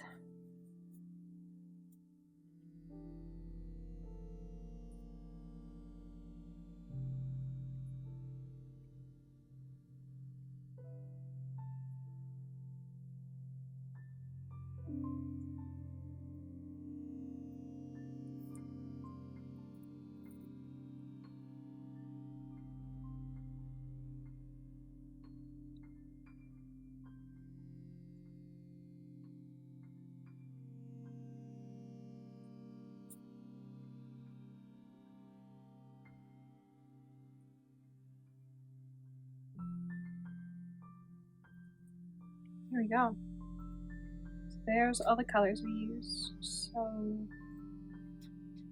let's do a star just to differentiate. So that's the only one that used that green. I don't actually like it. So it's not going to be moving forward as the Viridian we're reaching for. I think I'm going to keep the Winsor Newton one in rotation, but not the Daniel Smith one. Because I prefer the Winsor Newton version, this bottom one, even though it's not 100% the right match, it is closer. And for me, that's close enough. Welcome to part 5 of mixing the Schmincke colors from scratch. And today we are looking at the Urban set, which is actually the set that I didn't think was going to be included in this video. I didn't own them and didn't think I was going to be able to get them, but luckily some very nice person on Facebook was willing to trade for some Daniel Smith pigments I had, and so I was able to get them. There was a time that I thought that I was going to be mixing the urban set just from online swatches, but we're going to do this. I'm actually really excited I have the urban set because some of the colors that I didn't think I was going to like urban yellow, I really like, and I think urban yellow might actually be my favorite yellow in the entire Schmincke supergranulating set. The other difference with this set is that when I did the swatch card of like planning it out, I only had 2 PB36s, which is fine. Most people, if they have it, have 1. I now have 4. So, I don't know which one I'm going to go with. I've used a couple different versions in the gray videos. I think I just have to see which ones have PB36 and sort of go from there over which one feels right. Currently, I'm leaning towards the Cosmic Creations one just because it's more green. And I think it's only Urban Green in this set that uses it. But we will see once it's labeled, and then I'll decide on which version I want to use. I might also look and see if it's in the Schmincke regular line, and if so, sort of what way theirs leans, if it leans more green or if it leans more turquoise. So let's get into labeling this sheet, and then we'll paint swatches. So everything is labeled, and I've looked up swatches, and it actually leans pretty green, the Schmincke PB36. So I am going to go with the Cosmic Creation Stormy Seas because I think it will give me the best results. It might not. We might have to try a different one, but we have options. I'm also just pre-wetting everything because that'll make the entire swatching process nicer. Everything has probably sat for 5 minutes now, and now we get to get into swatching. I absolutely love Urban Yellow, which came as a surprise. I haven't really liked any of the Schmincke supergranulating yellow colors other than Volcano Yellow, and Volcano Yellow is a single pigment color anyways. Urban Red, I sort of like. It makes scenes of buildings easier. I feel like this is very much set up for a plein air palette. It's not as stunning as like the Shire set or the Tundra set, but the granulation that it does have is very much buildings and stuff like that. The green, I feel like it could have been more, which is how I feel about quite a lot of the greens other than in the Shire set. It feels lacking. I wish it had just had a bit more going on with it, especially if it was meant for a plein air palette. I wanted a green that sort of had more life to it. I do like that, like, it can go from dark to light, but I still want more. Can't remember how I felt about Urban Brown, so let's see. Oh, I like it. I like that you've got like the light undertones to it, and it's also can get quite dark. I think of all the browns, Urban Brown and Galaxy Brown are probably my favorite, and they're sort of on opposite ends of the spectrum where one seems quite cool and one is very warm. Urban Gray is another very blue gray. I find that most of the grays seem to be blue grays. I'm trying to think if there's a single gray in these sets that isn't a blue gray. And I'm a bit disappointed about that because the first pigments are PY and PR, I wish they'd gone for a gray that was slightly different. It does fit in like the urbanness of the palette, but I wish they'd made a change in at least one of the palettes to have a slightly less blue-gray. So let's move these colors so we have some mixing space. And put down our lemon yellow. And PV 16. I think that's too much PV 16. Maybe not.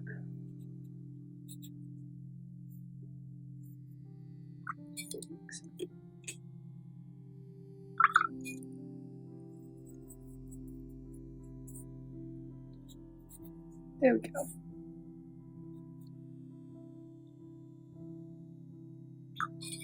So I'd say that one's pretty easy to mix for.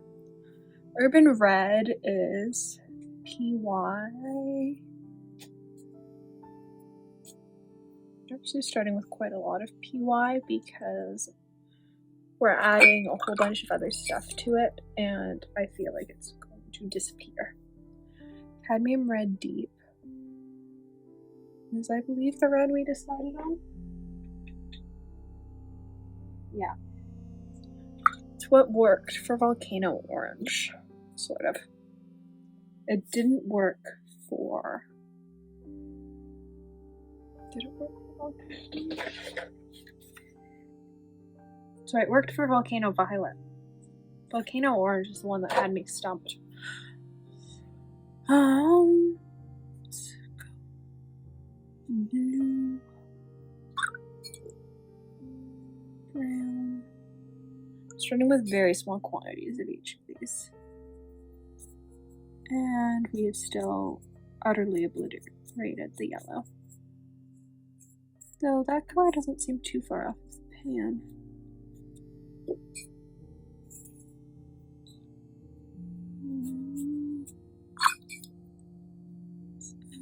A bit more cadmium red.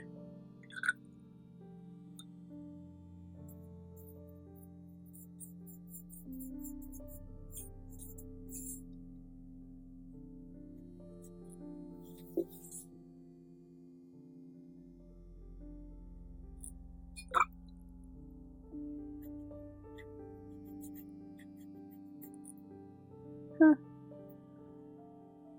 tiny bit more swirling.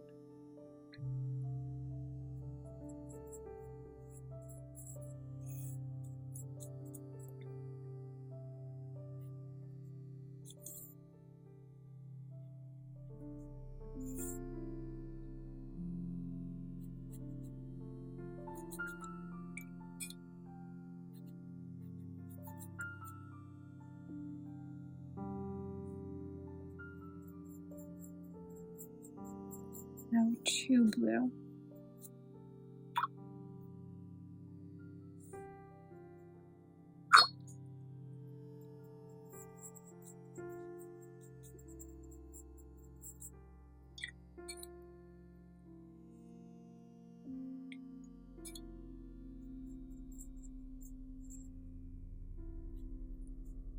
Oh, there we go.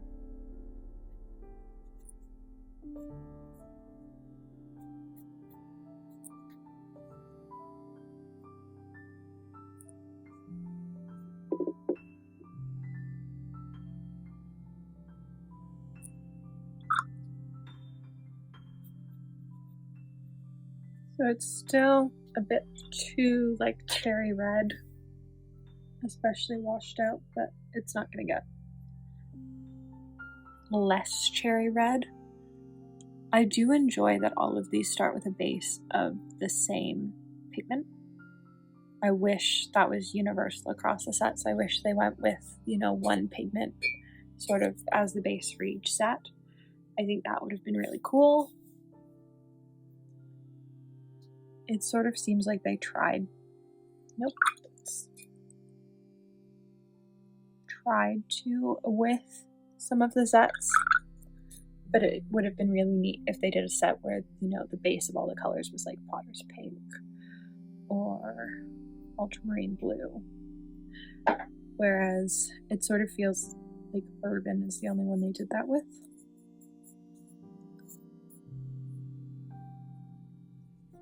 This is 2 olive.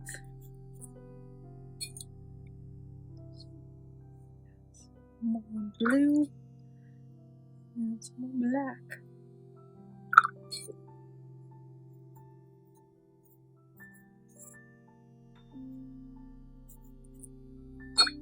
There we go.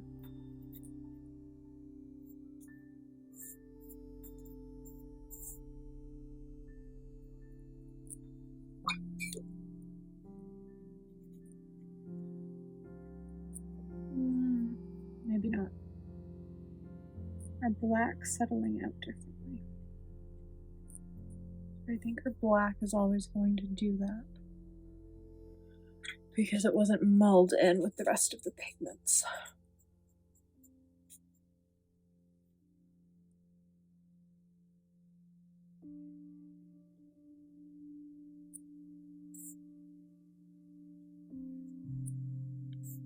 There, we've added a little bit more of the PB36. So, PY. I need to top up this pan once this is done. PR.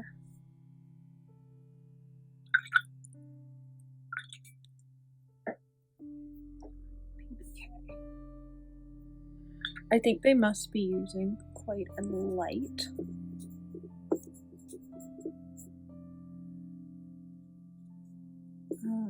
cadmium red, almost, because it takes so little cadmium red to really change the color, and yet it's not the last color.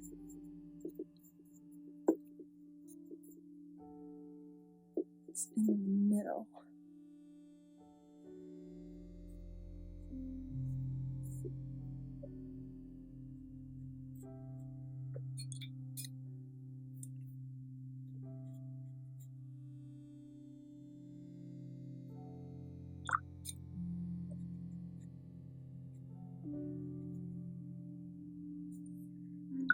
Let's let that dry. I think it's got too much red in it now. Okay.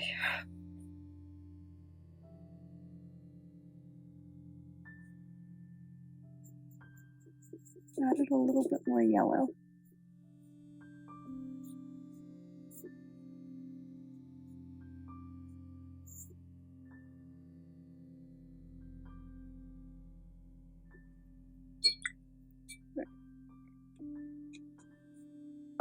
Yellow.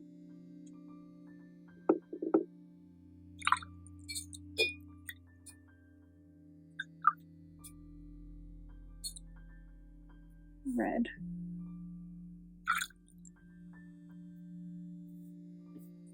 Cerulean blue. And black. Oh, that's too red.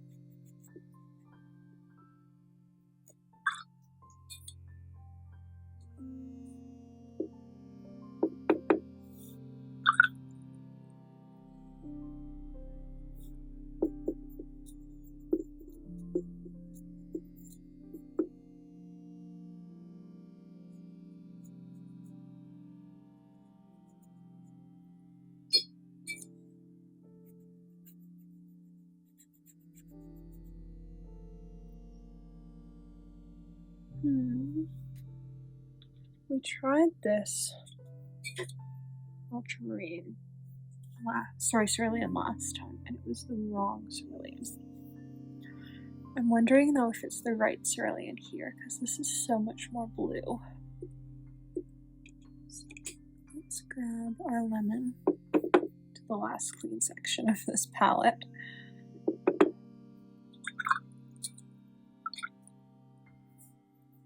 Add our tiny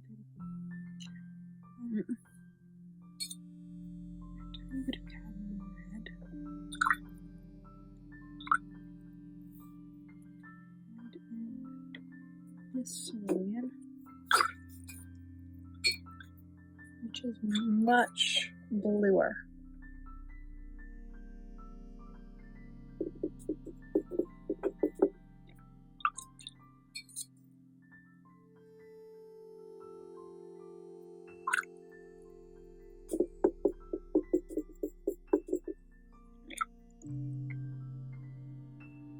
Add a touch more red to neutralize the green. And it's now the color. Now we've taken it brown because this red is crazy.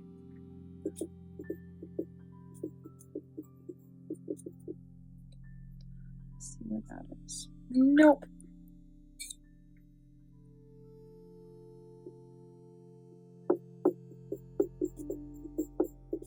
Yellow. Blue.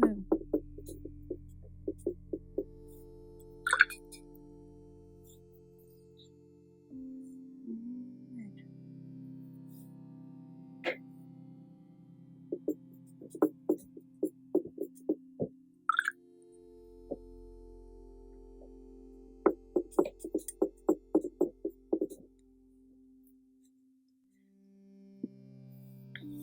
Nope, now we've got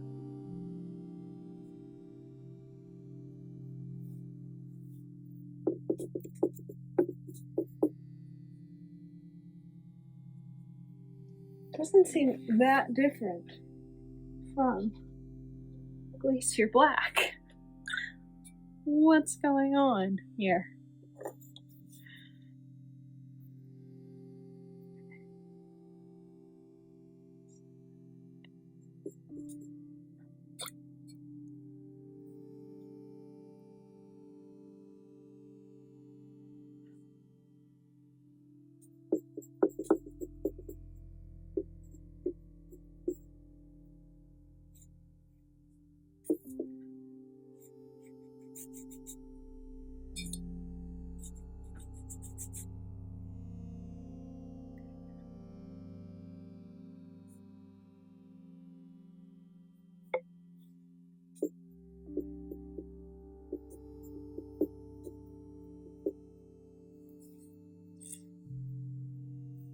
Like this is this, but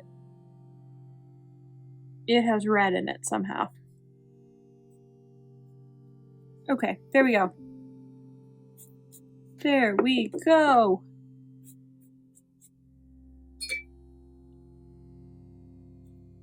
Like, sort of seems right, maybe.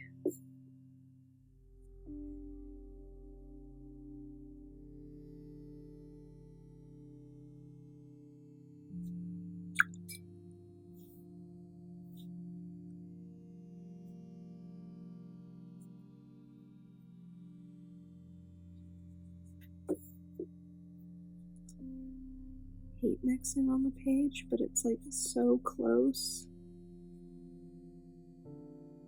that I'm taking it too far now.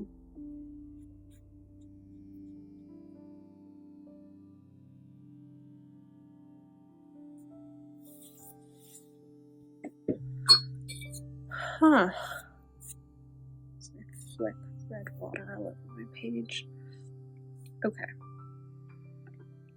I'm gonna try this one last time. I'm gonna take a bunch of yellow. We're gonna take a different cadmium red.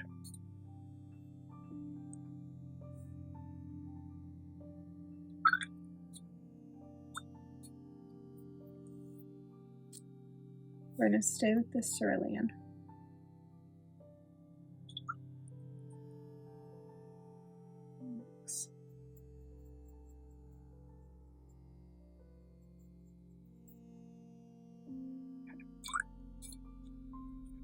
gonna add more yellow.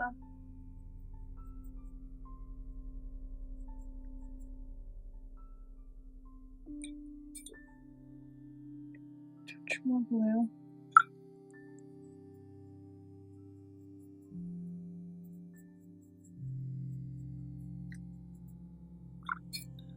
And we're gonna add the black.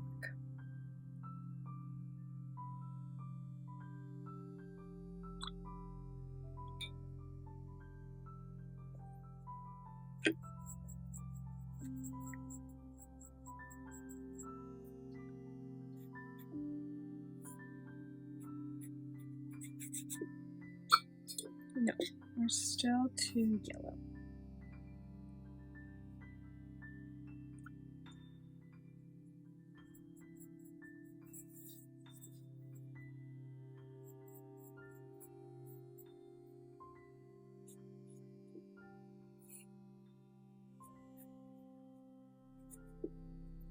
I did not think it was going to be a gray that stumped me. Oh, all the colors to really stump me. In this, I did not think it was going to be a gray. Okay. Let's try this cerulean. This cadmium. And a whole bunch of this yellow. I've just gotten cadmium red in.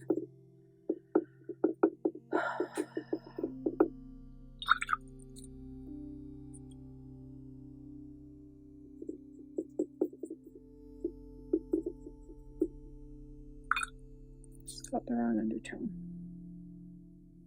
Just a blue undertone. I'm not even adding the black until it's got the right undertone.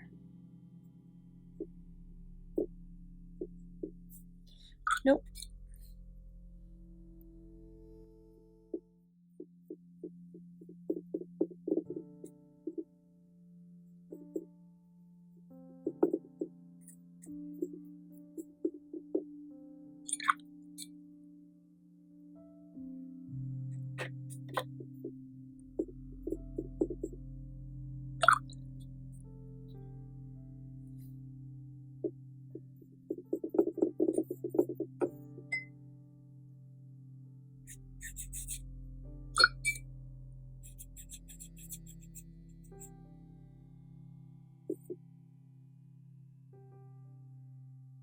I can't even tell anymore.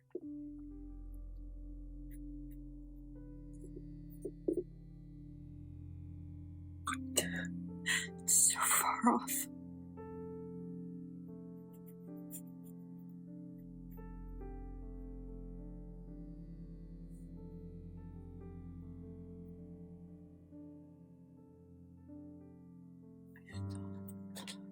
Okay.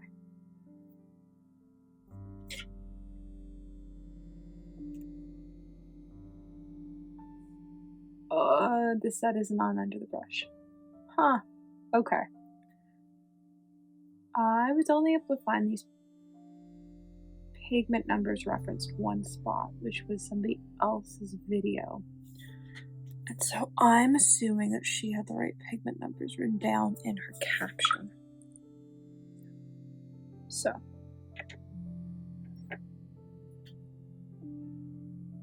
This has me stumped.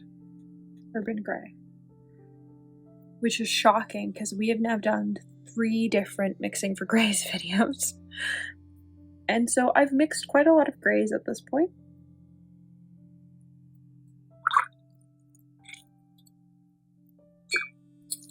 I'm fairly good at it, and I am totally stumped on what's in that gray mixture. That doesn't happen very often. So I'm going to draw out our color blobs,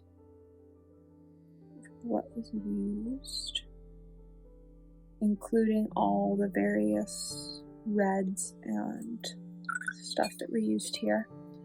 Urban Brown has me stumped as well. I might pull the paints out of the top so I have access to those mixing spaces as well. I'm okay with this for urban green. The black is in slightly larger particles, but tone-wise, I'm actually pretty okay with it. Urban red, I like. Urban yellow, I like the mixes for, but it's these last two that I am struggling with. And that's sort of crazy. We've done so many mixing videos up to this point, and I think there might have been one integrated video at some point that I found really challenging, but it has been a while since anything has been this hard. So if this is a sign of what the next 5 episodes are going to be like, this could get quite interesting. We still have deep sea, haze, forest, desert, and galaxy left. So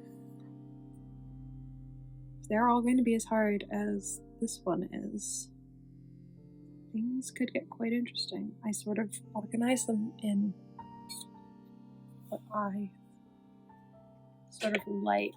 So I spread out the ones that I really liked, and I thought were going to be a lot of fun to do. And I thought this one was going to be fun and easy. Yeah, no. P1, 159, PB, 45, PB, 25, PR108, PR16, PBR6,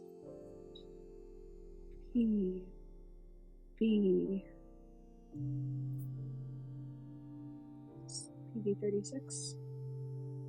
I believe so. It is. Okay,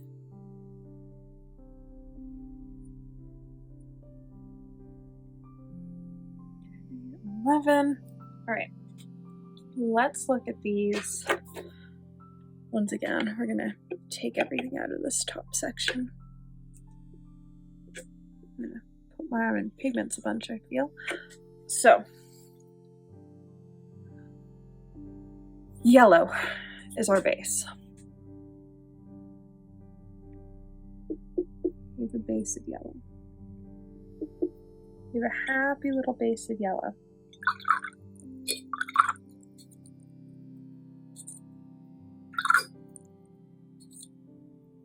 Let's add this cadmium red in. Let's add black. Let's mixy mix.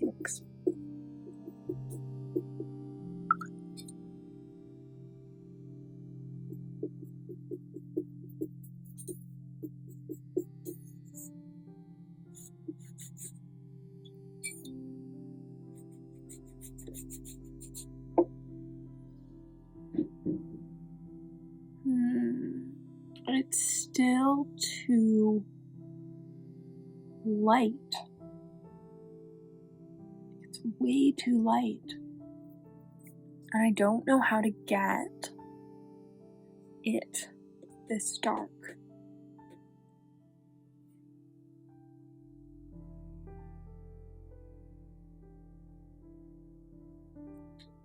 I think the trick is the black being mulled in, so the black's in smaller particles. I think that's part of my issue, that my black is in too large of a particle, and so it's just sort of separating out, and so you're not getting this sort of grayness.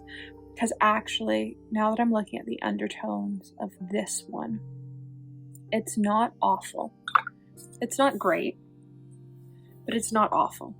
It's got sort of the right lightness to it, where I think if it had been all mulled together, you would have the sort of same separation, where it's in much smaller particles of separation. I think that's what's going on with the Urban palette, is that it's been mulled much more finely than some of the other sets. And so you're seeing stuff separating. It's still separating a lot, but the pigment particle size is smaller. Yeah, I think that's what's going on. Because really, I don't know that I can get anything that dark without having more black than I have yellow. Like maybe that, but to have that, I've had to like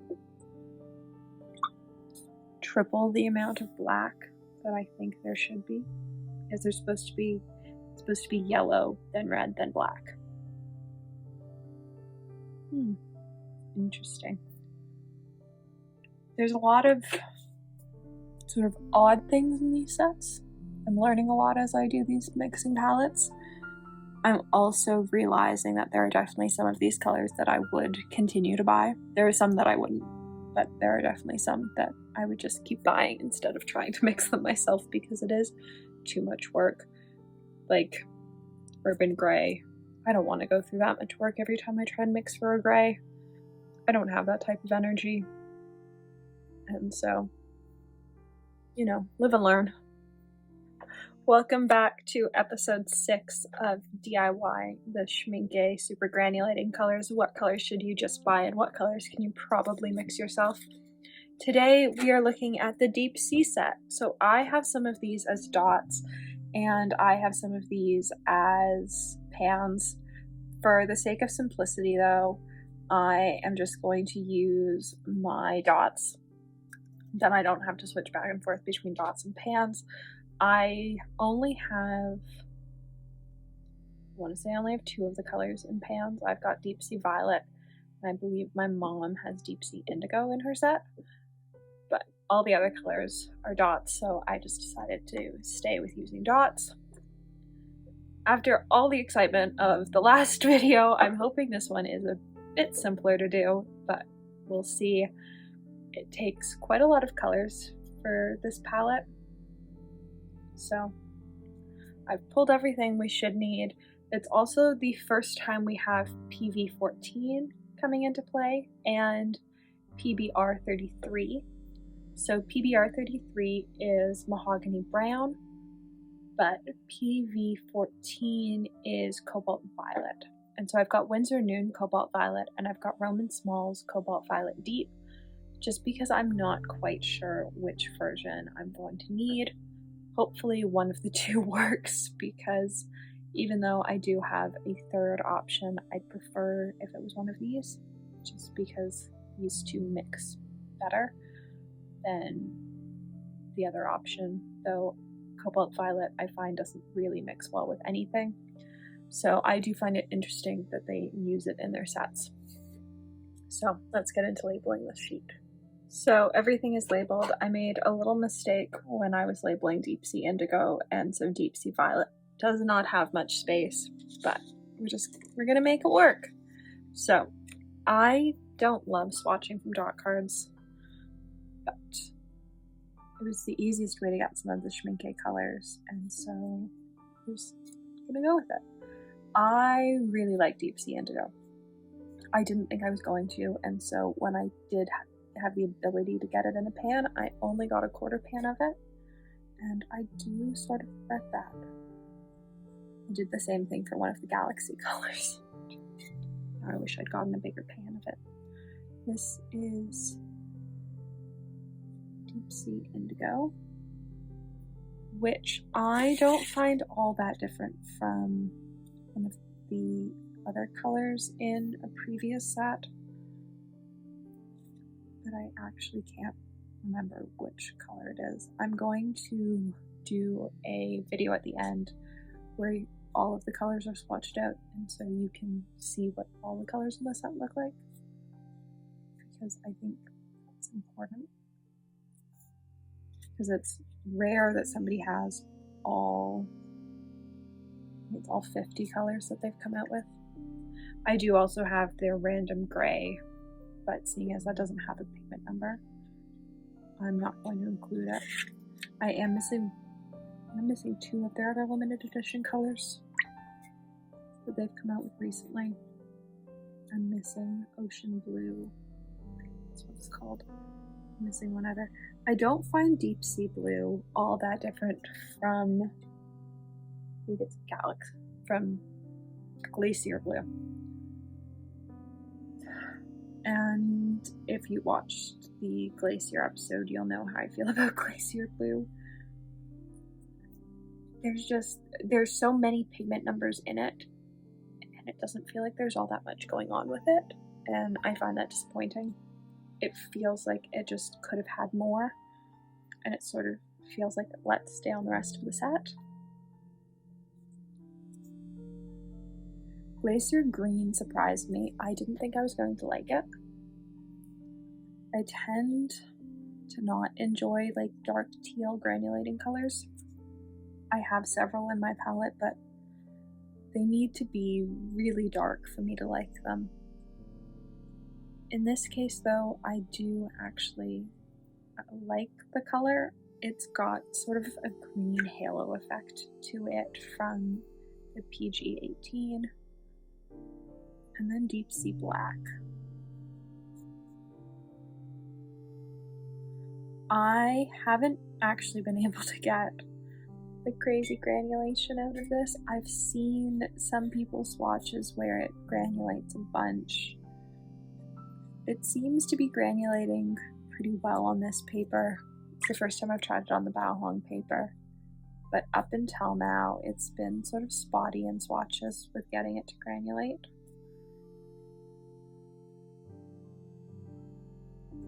So, let's let those dry a little bit and then we'll swatch them out. So, everything sort of had a second to settle into the paper, and you can see the granulation effect starting. And this is what I mean about like the Deep Sea Blue. Like, it's already starting to dry and there's really nothing there. And I find that disappointing. I just think that with a paint company like this, they could have done more with it. Oh, huh. That's not what I would have picked. So, a violet earlier was a different brown.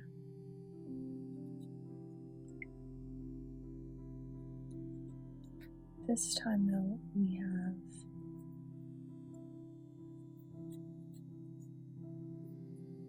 mahogany brown. Those are brown.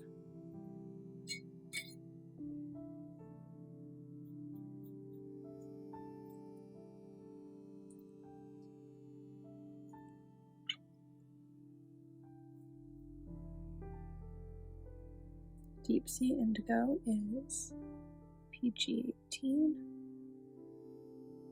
So Viridian. Viridian and a violet. It's cobalt violet hue, which only they make. I think Dirty Blue has started to stock it. Oh, first try. Oh, that's fun. Look at that. I don't know that we've had a first try since Under Orange, which was in episode 1.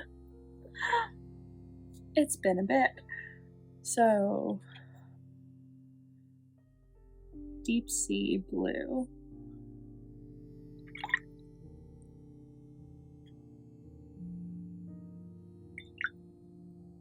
We're going to start with the Winsor Newton one, because I have a feeling we're still way too dark.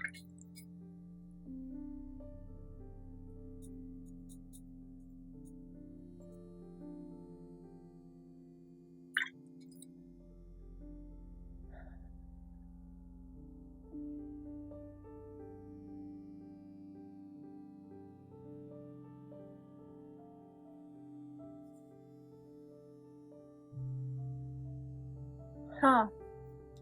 1 second.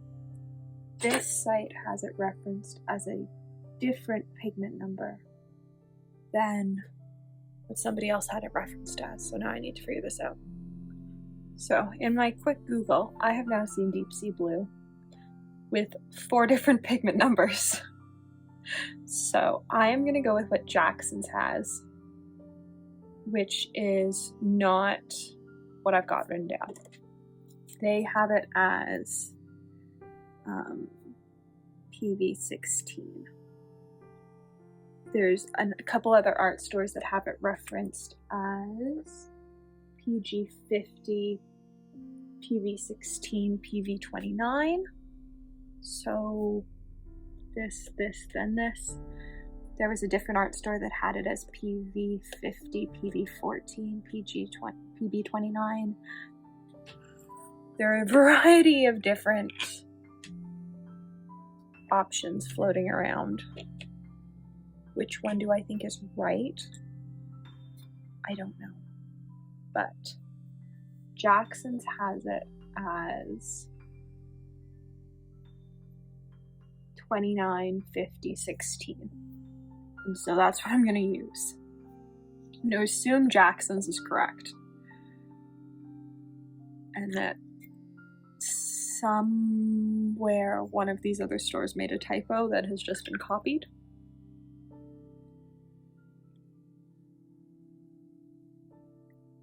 That being said,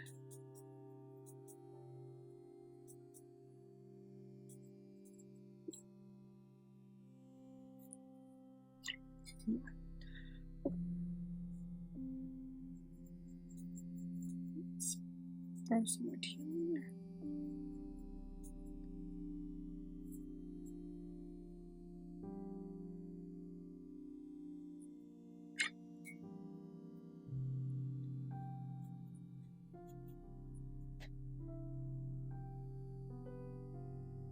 Let's try the other ultramarine blue. Just because it's slightly lighter. Well, not really, but it's maybe got the right undertones for this. Do I even know what that is at this point for this color? No. It's so bright that I'm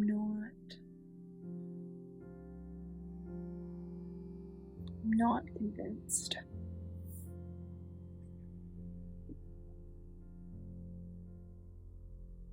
My other option though for the PG50 is a green. It's like bright green, it's a cobalt green.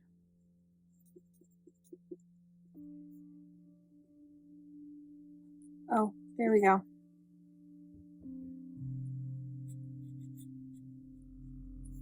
That isn't awful. So that was a different ultramarine, which I think probably means that this one is going to use the same ultramarine. So let's just start with it.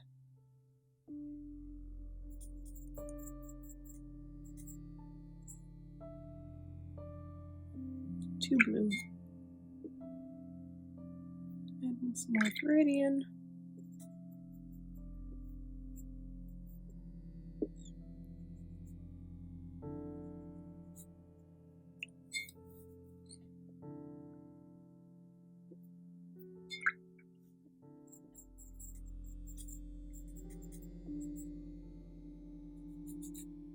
Oh, there we go.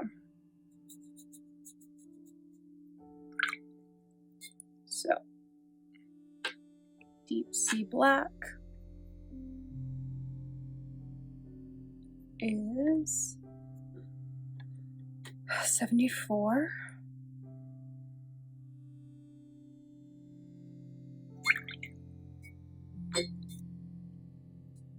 $11.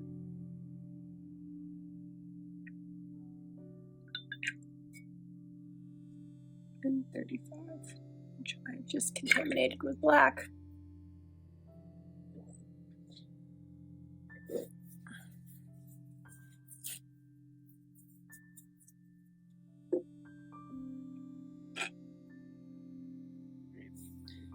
We've saved my cerulean.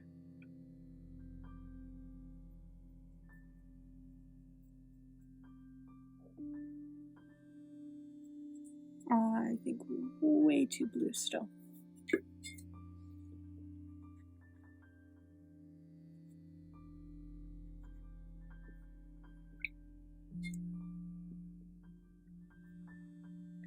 for the sake of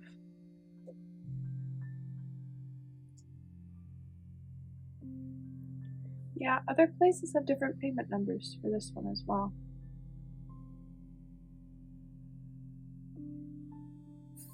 What does Jackson's have for this one?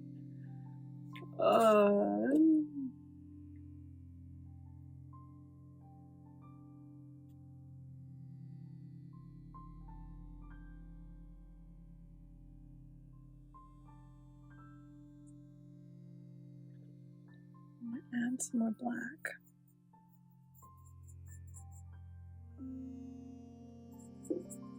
So Jackson's agrees with under the brush, but 2 other art stores have the black at a higher ratio than everything else.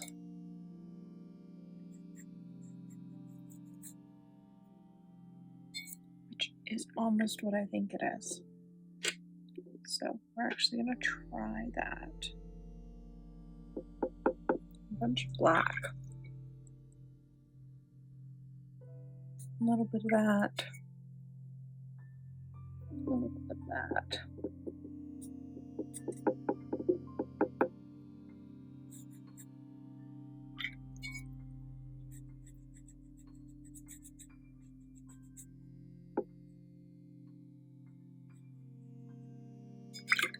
Because that seems closer. Which means pigment numbers are wrong somewhere. This is not. Okay, so we have our Viridian. Our Viridian didn't change.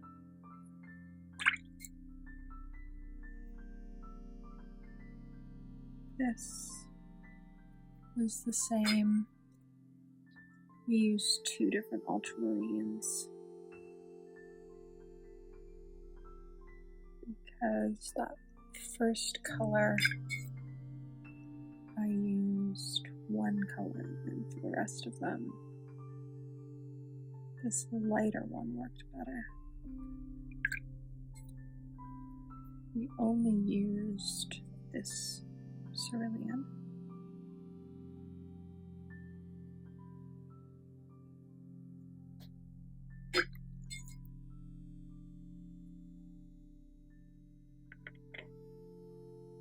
Swatch of this blue. This is cobalt. Blue deep.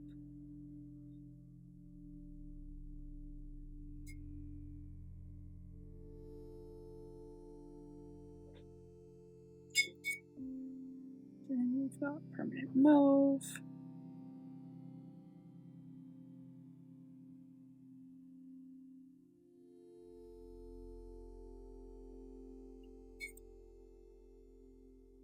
And cobalt violet.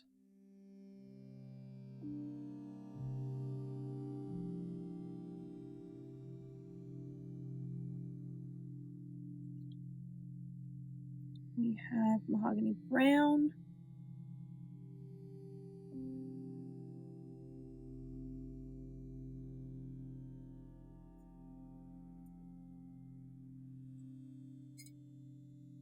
And Aquarius black.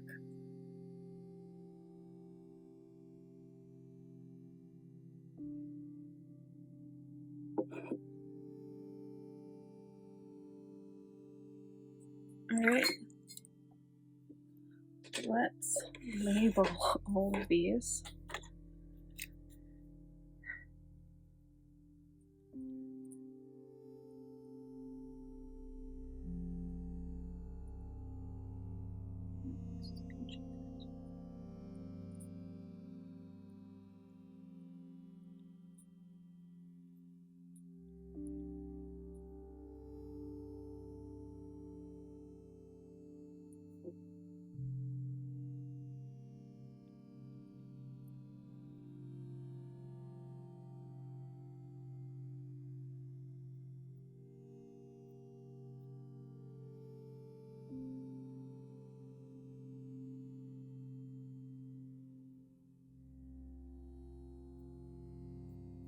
Overall,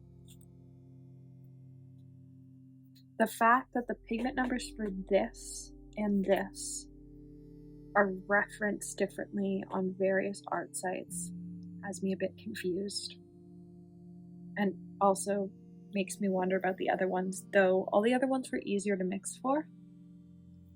And so I think I'd just go with what Jackson's had put for the pigment numbers.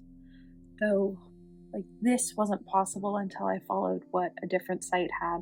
So, who knows what the correct pigment numbers actually are. Though I do find it interesting that different art sites that are selling the tubes have it referenced differently, because normally it's identical across the board for what the pigment numbers are from the same brand. But at least, like, this set seems to be the most mixable, I would say so far. This and Tundra. Urban tripped me up. It was a bit of a confidence knock, but I feel better now, heading into the final 4. So, I hope you have enjoyed the series thus far and continue watching. We have 4 episodes left of mixing, and then probably 1 more at the end of going over all the colors and just looking at them all and seeing what all the like yellows and violets and greens and blues actually look like side by side, because there are some that look quite similar across the series, and so you probably don't need both. So I hope you've enjoyed watching, and let me know in the comments what you'd like to see next. Welcome back to video 7 in the which of the Schmincke colors do you really need to buy and which can you probably mix yourself.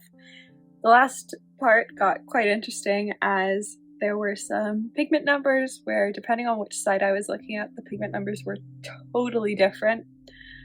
So for part 7, I have double checked 2 different sites. They seem to agree, so we're gonna go ahead and say that these are the pigments for the haze set.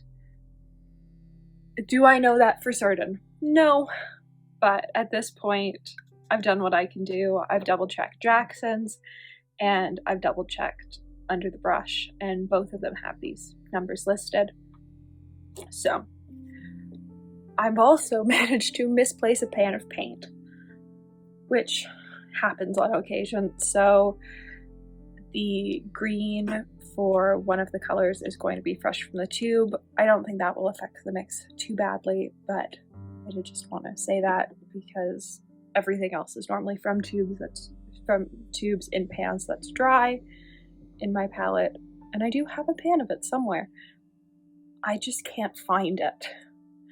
I have torn apart my greens palette. I've looked all under my desk. My feeling is that it's probably got a magnet on the bottom of it, and I dropped it at some point and it stuck to a chair, which has happened before, so it'll show up at some point. But now we are going to jump into the hazes, which were a limited edition to Jackson's, I believe. It was the only place you could get it. I believe they're still the only place you can get the haze set. And I have blue and indigo in my palette and pans, but much like the Deep Sea palette, for the sake of ease of swatching, I'm just going to do everything from the dot card, because that makes it easier for me. So I'm going to label this sheet, and then we'll get into swatching them out. So everything has now been labeled and pre-wet, and now we get to swatch it out. So I recreated Haze Pink in the Potter's Pink video without actually having Haze Pink in front of me. I was just looking at online swatches of it, and I would say I got pretty close. It's not exactly perfect, but it's most of the way there. It's as close as I could get without actually having the color side by side. That being said, I am using a different PB36 for these mixes. I went with a much more green version so far, up until now, but I might add the teal one into the palette. I've tried to keep the colors that I'm using pretty compact because I want to see just how many colors you need to dupe it, though we have had to add 2 different ultramarine blues to be able to make some of the colors work. So adding in another PB 36 isn't going to be the end of the world, and I'm pretty sure I know which version I used.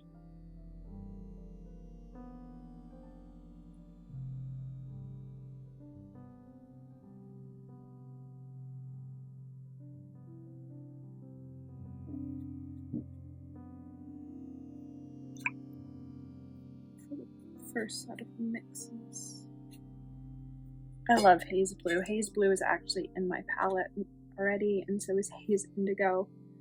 They're some of the more recent additions before I started trading for the colors I wanted.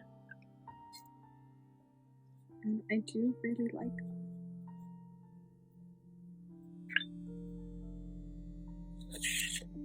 Haze Brown is going to be a bit of a challenge. It uses PBR7, and if you've watched my PBR7 video, you'll know just how many variations of PBR7 there is. Just Jackson's own house brand of pigments has, it's like 32 different variations of the pigment for sale, which tells you just how many options are out there, and that's only from one brand. So there are lots of different options. I'm currently using the Roman Small Cypress Raw Umber Deep, but that may change. I might need to go for one that's slightly darker, but it might also work, so we'll just see how it goes.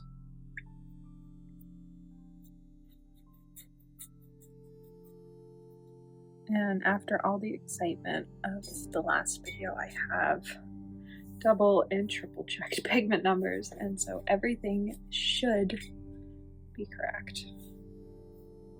So we're going to start with Potter's Pink.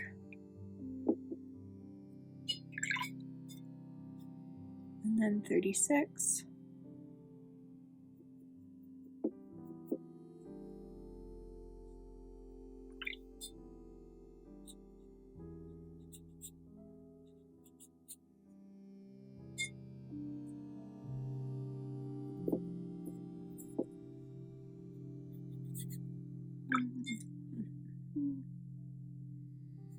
The trick is this is such, you're mixing 2 quite granulating colors that are both very opaque. Well, at least the green is, if it can be. But I think that's probably pretty good. We'll see how it looks as it dries. PY. Start with a good pile of that.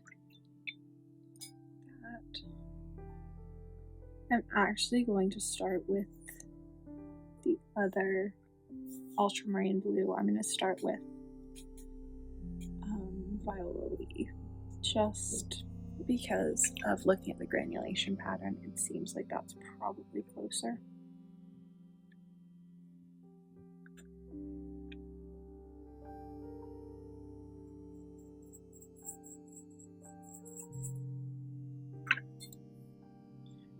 Definitely.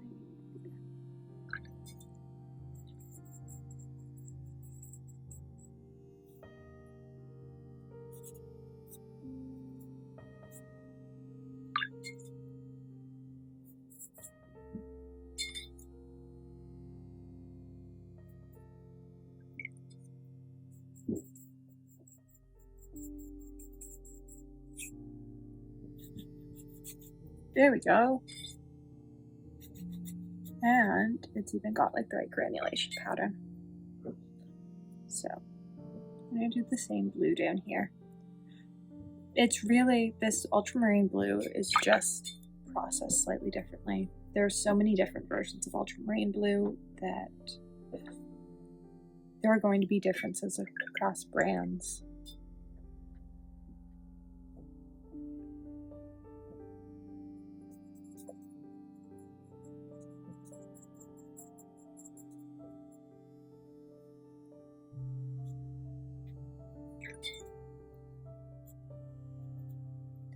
missing one. I might end up missing one. Let's let that dry. Haze brown. I'm not confident that this is the right brown. And I'm going to start saying that it's potentially not dark enough.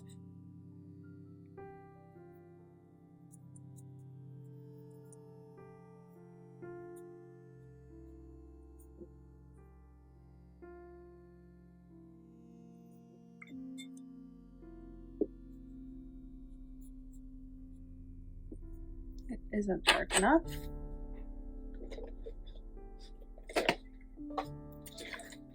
So, which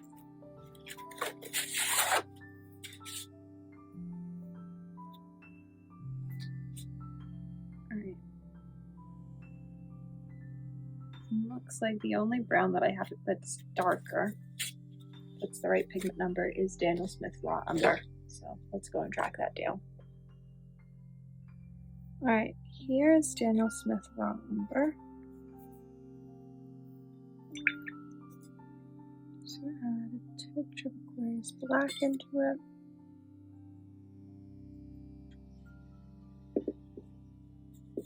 There we go. And that, maybe not. It's closer. I will say that. We are definitely closer with the raw umber.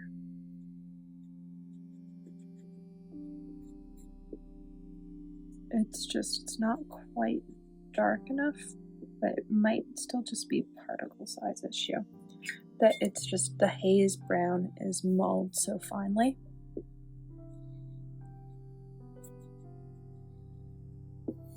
I will say though that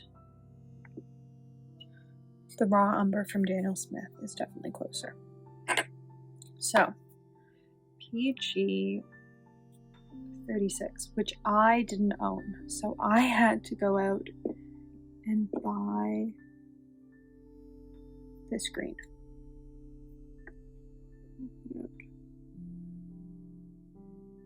Slightly more than I think I'll need.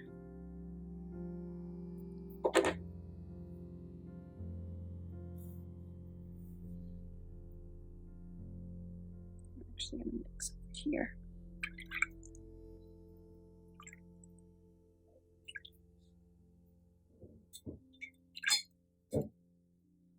And 33.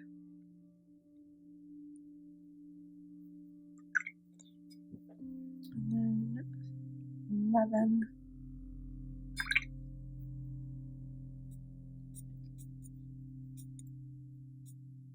Oof, too green still.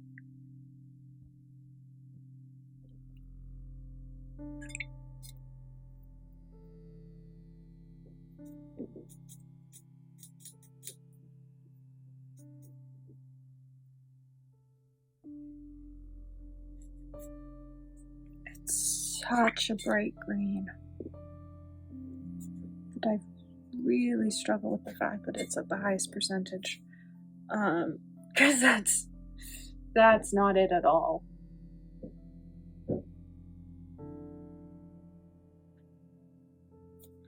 Okay, I'm going to add some more mahogany brown to it.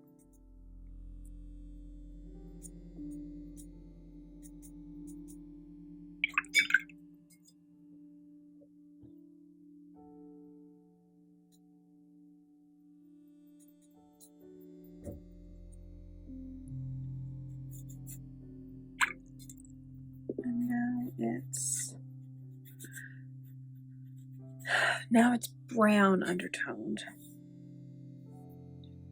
So it's got the slightest tinge of a green undertone, but it's almost not there.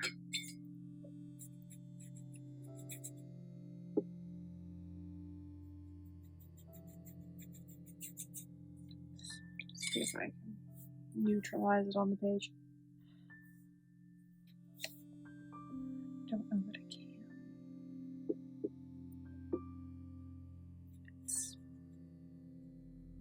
I wonder if this green comes in a less sort of neon shade. The only one I have is really bright, and I'm just not getting that.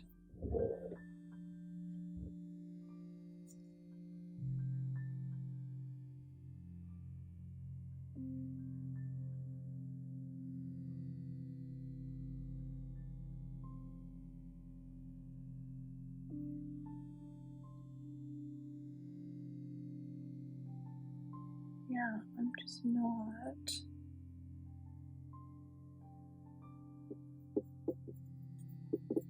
Added some more black.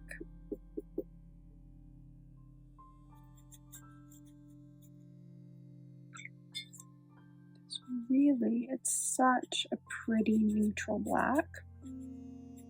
I just can't neutralize it enough. So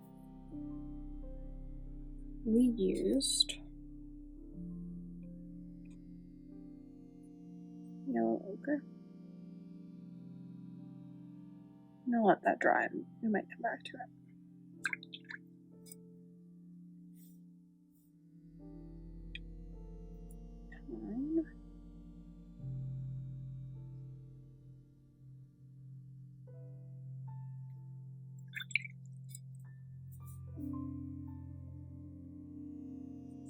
Nope, we only used lapis in this palette.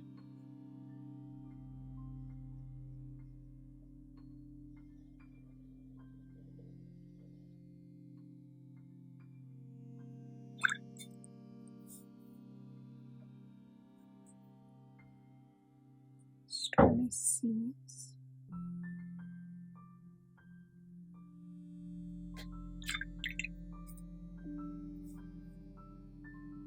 Water's pink.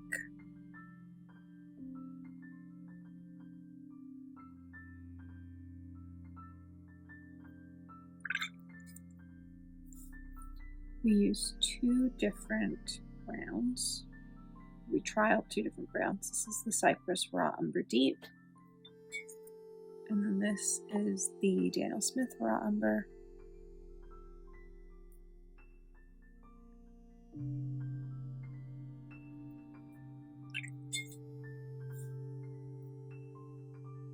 This is Mars Brown. Oh no, Mahogany Brown. This is Mahogany Brown. This is Aquarius Black,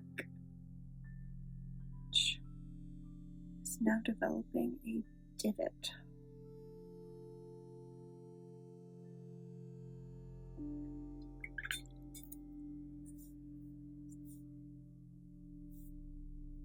Just make sure all the black's out of this brush before we swatch this green. So this is Winsor & Newton Windsor Green Yellow shade, which was the only PG 36 I was able to track down.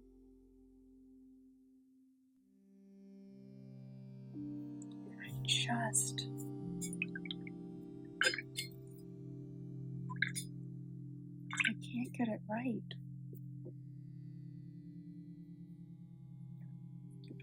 Let's do this one more time.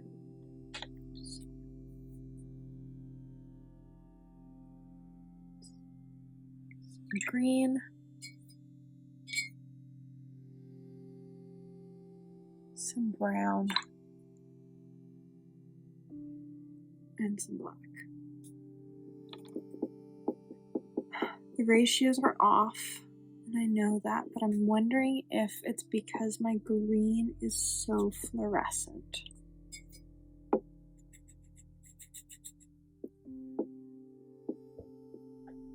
Because it's quoted as being a Thalocene green, and all the Thalocene greens I have are not 36. They're other pigment numbers.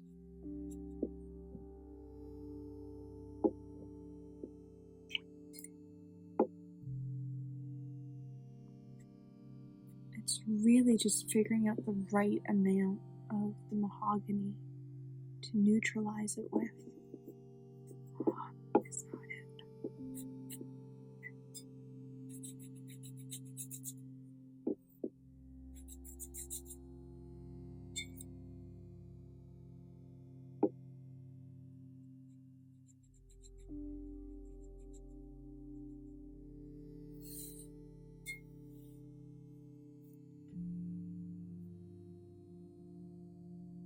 Like I'm not getting the right neutral color.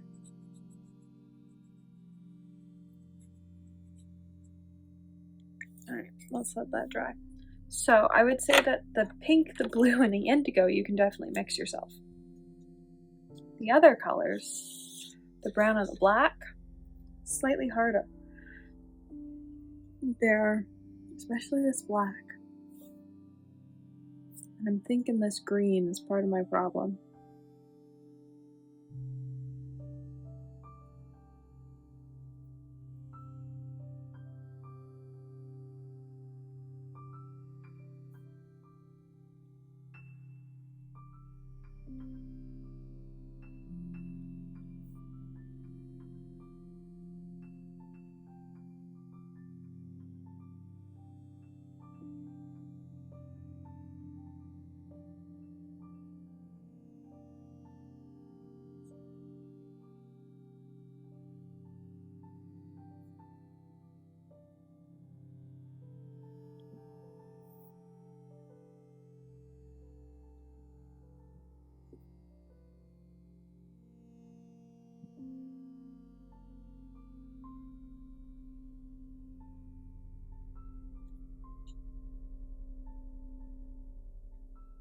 It's frustrating me that I can't neutralize that green enough.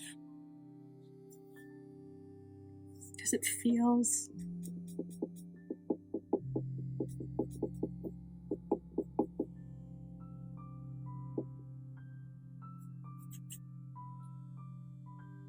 like it should be neutralizable. And it just doesn't seem to be. Like as soon as I neutralize it, it goes to red. Right. Well, I know which ones I'd buy. I know which ones I never want to try mixing for again. Or I know which ones I want to try mixing for again with a different green. I think the green's my issue.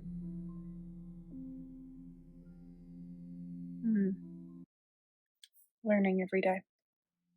Welcome back to part 8 of which of the Schmincke colors do you need to buy and which can you probably mix yourself. Today we are looking at the Forest palette. I had to actually invest in all of these colors. I think Mom only had one of them.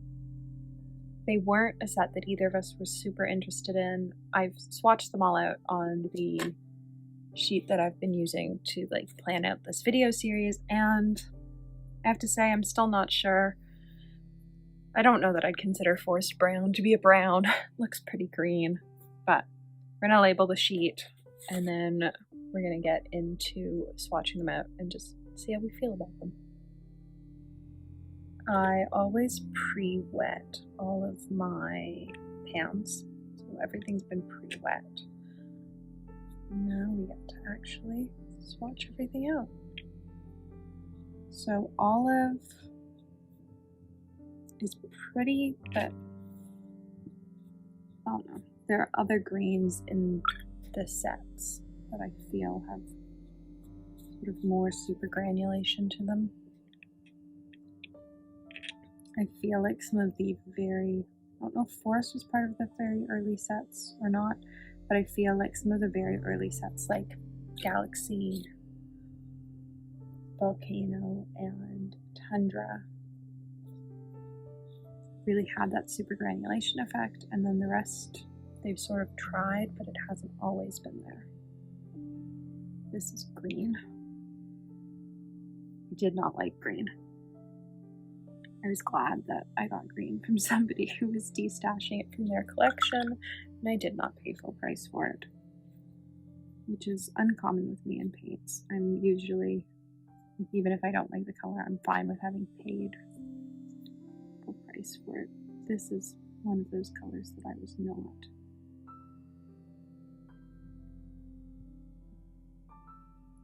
It is so opaque and so, like, it's trying to granulate, but as soon as you wash it out enough where you can actually see the brown, you've lost the brown. We've got forest brown, which I do like, but it doesn't look brown to me at all.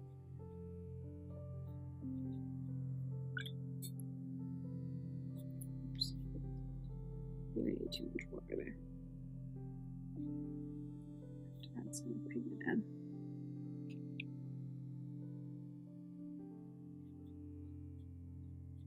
I would describe it as like an olivey green sort of.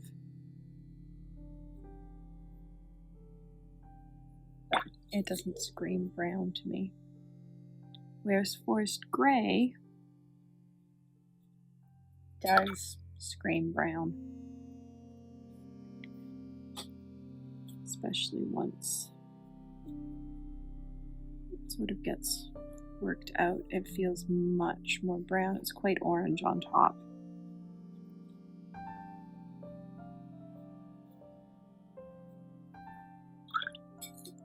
And then we have forest blue.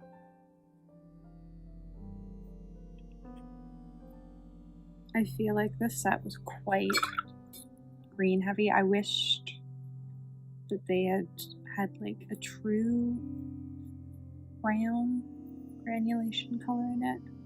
I sort of wish, I think it's desert brown is in this palette. Later on we'll talk about which colors I'd switch in a later video. So, for forest olive, we need PBR 7. So we're going to start with cypress. Start removing all of these pants, so we no longer need them.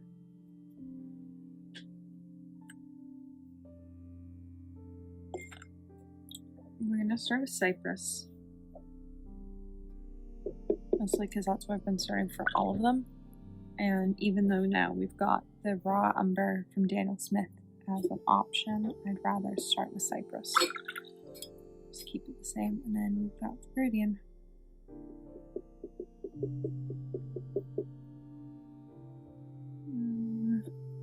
It's too green. Let's add in some brown. Sure, let's start there. That isn't far off. So let's go in with yellow. That's too much yellow.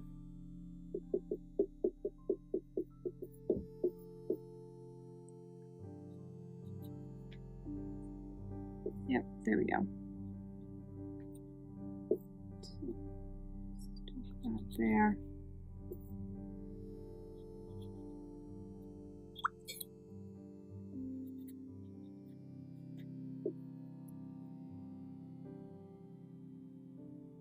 I think as that dries, it'll be similar. Forest brown, we have PG19, which is cobalt green pale, which is this one that's got all the binders sitting on top because it likes to separate. And we have PBR 33. So this is mahogany brown we're adding in.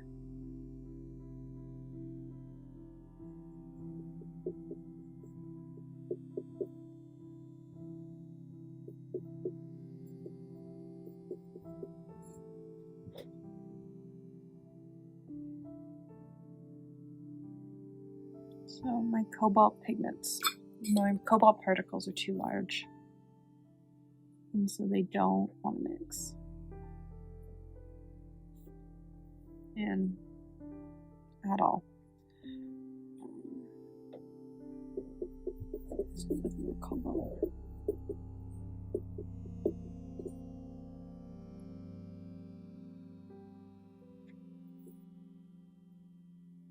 Just sort of do the heavy version. Okay. I think that might be as close as I can get it, because washed out, my cobalt's the wrong particle size, and so you're seeing them totally separated. They're not mixed together at all. My cobalt's a lot heavier because it's a larger pigment size, and so you're getting those big clumps. So PBR7.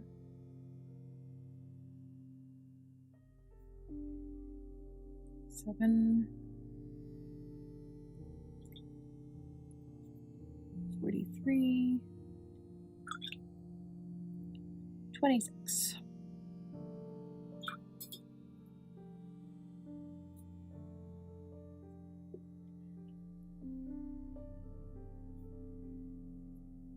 A color I like, not the color we're aiming for.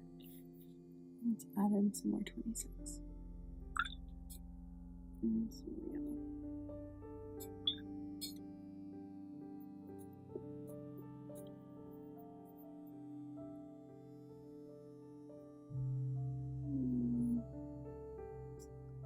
Still not quite bright enough. So we're going to add in some more of the brown just before I add in more other stuff, because by now we've used up quite a lot of our brown. We're quite heavy on the yellow, actually. So we need that warmth. And then we're going to add in our 26.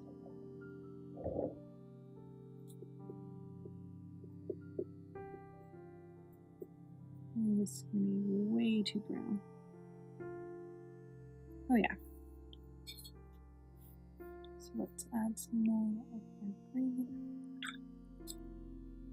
It's got the warmth we want though. Oh, there we go. Maybe no.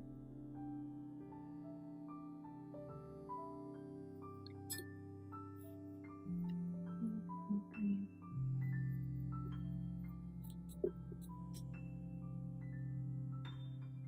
Aha, there we go. So it's actually pretty heavy on the green. I would say that's significantly more green than I thought I would need. Pine tends to, which is a peachy, which is a cobalt green dark, tends to change the color quite a lot because it's so opaque. But you never know. We have, oh, my notes for this are long. Give me a second. I had forgotten to pull PG50 as well. I think by the time I was pulling colors for this, or making the notes for this palette, I was quite tired because it starts with our second pigments instead of our first pigment. So we start with Cobalt Teal, which is not how I would think that starts, but sure. Cypress and black. Mix.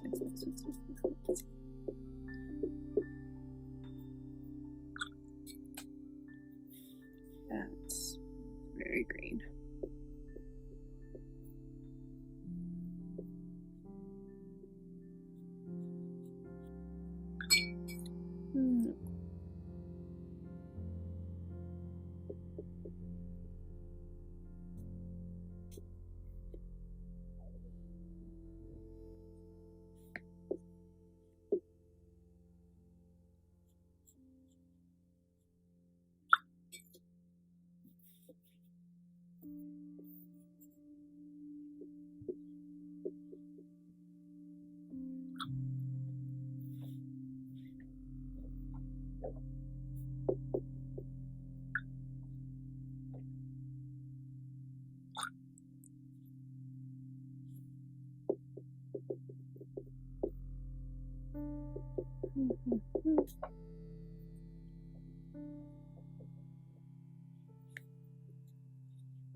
Okay. Sure.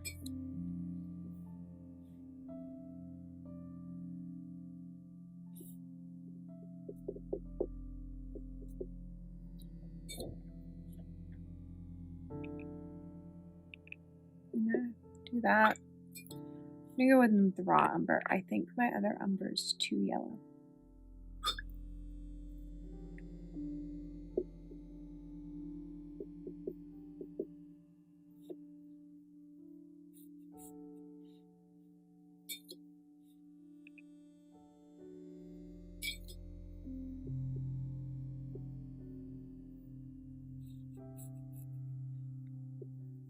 That seems better. Seems less green. So this uses the raw umber from Daniel Smith, or a pigment similar to it. Let's start with Stormy Seas. So I think it's probably a different blue. And Aquariusburg.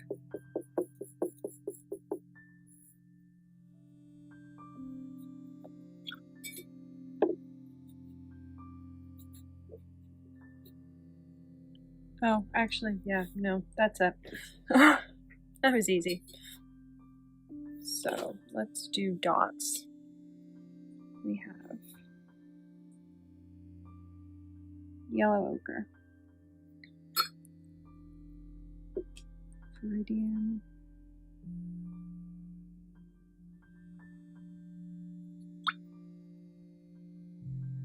cobalt green pale, which has huge binder separation issues, but has had those issues direct from the tube. They've been issues since the very first moment I poured it, and is a known issue of this paint. Let's do PG26 next.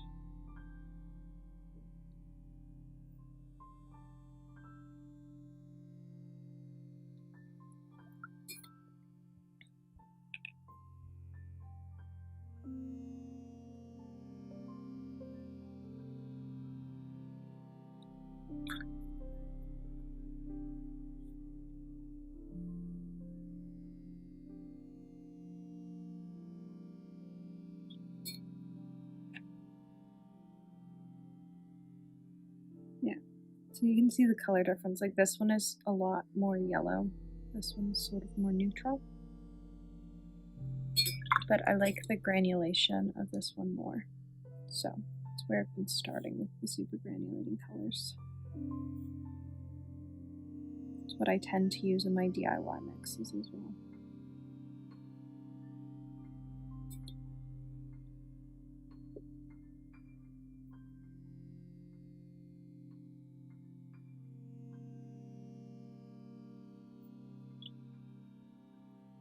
Alright, so we have PY43,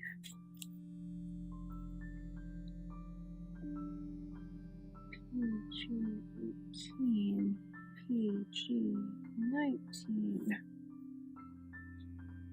Oh,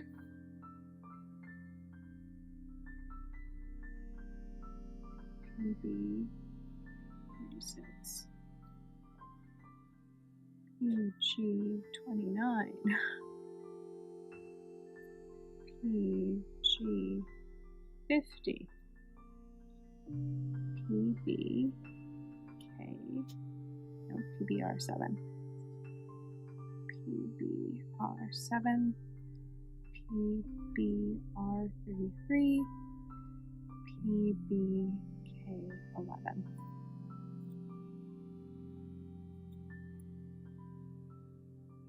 All right. Overall,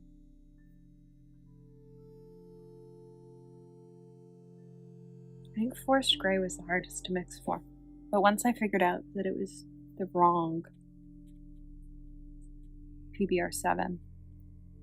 It was easier. I've done a whole PBR7 video, and if I'm smart, I'll remember to link it. If not, it should be easily searchable on my page, because I don't always remember to link them. Surprisingly, I liked mixing for Forest Olive. It was fun. And Forest Blue was fun because I got it in one. I am enjoying the ones that I get in one, because it's just exciting to get them in a single try. So I hope you've enjoyed part 8. There are 2 more palettes left to go, and then I think there's probably 2 wrapping up the entire series videos. But we'll see. Thanks for watching. I'd love to know what you think below.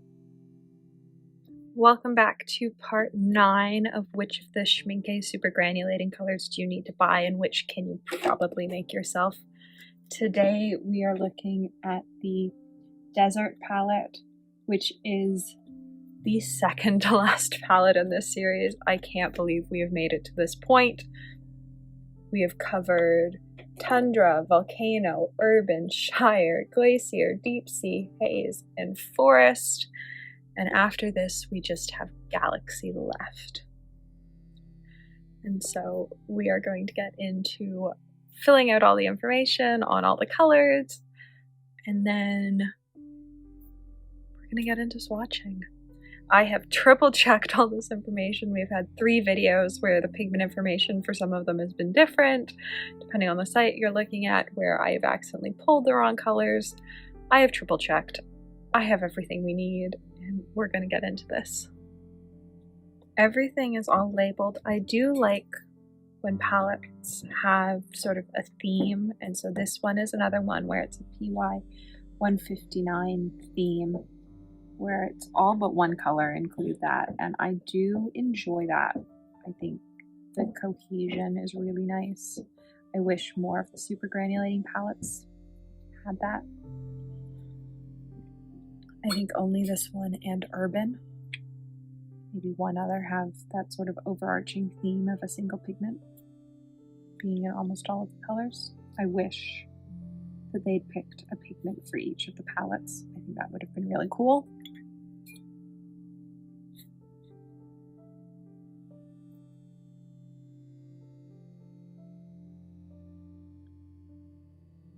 Desert Orange is interesting. I think it might be my favorite orange in this series. That being said, I don't really like orange watercolors in general, so trying to pick a favorite orange in this series is going to be hard.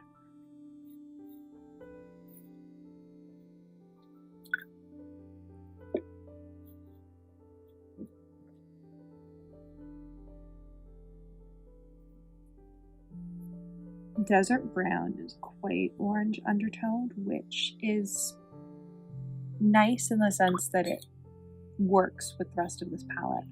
There are some of these palettes that I find there sort of feels like there's one color that's an outlier, or there's one color that's too similar to the rest. In Forest Brown really doesn't seem like a brown. In this case, the brown feels like it's part of the set while still having the same undertones as the rest of the set, which is something that I wish that they kept in some of the other palettes. I am finally getting my wish of a gray that is not blue undertoned. I think we've had 5 so far that have all been blue undertoned. We're finally getting a different undertone in a gray, and I am so ready for it. Do I use yellow undertone grays all that often? No, but did they need that many blue undertone grays in the super granulating series? Also no.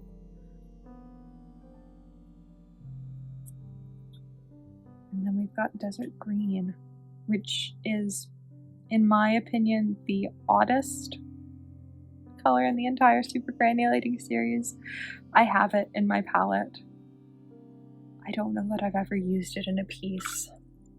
I can't really figure out how or where to use it. It's a green that's got cadmium red underneath. And so you really see the red, like the red granulates out of it. And I've just never been able to figure out where and how to use it. So if you have any advice for where you use desert red, let me know. So I'm going to scooch these out of the way and we're going to start mixing. So desert yellow is PY.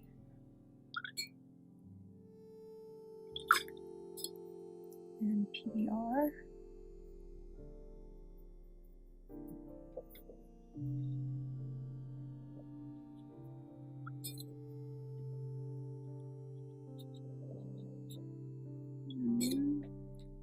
I don't know that I got that in one. Let me try a more neutral. PBR. Oh. Here's a Q-tip.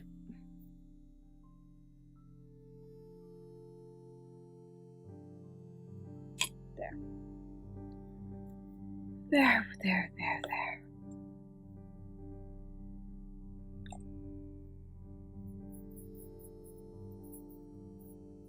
Oh yeah, that looks better. There we go. So, the Daniel Smith one. So I'm actually just going to use the Daniel Smith one in all of these mixes in this palette going forward. Except that it doesn't appear in any other palette going forward. Cool!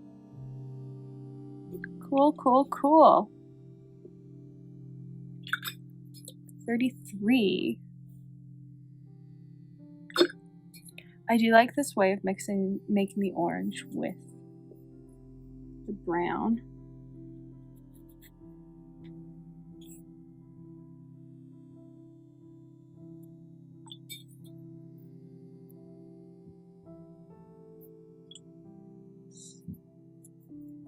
A nice way to, except they touch them, but like, that's what we wanted. PY. Which cadmium? I think it's the deep version. We've been alternating back and forth between a cadmium red deep and a regular cadmium throughout these palettes. Mostly because whatever they're using for Volcano Red is a cadmium red. Pigment number wise, it's a cadmium red. The issue is, however it's mulled or whatever dispersal agent they're using makes it have a different particle size. It needs more yellow. And so these aren't going to look identical because the cadmium red's wrong. Or the red pigment we're using is wrong. That being said, we have been getting closer than that.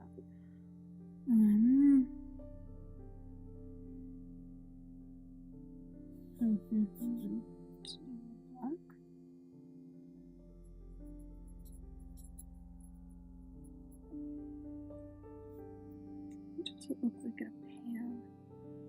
Oh, in a pan, like you can see the yellow and the red are both actually separating out on top. I don't know if the camera's actually picking that up. But it's sort of got like yellow pockets and it's got red pockets. So this was poured from a 5ml tube because Jackson's had them on sale at one point.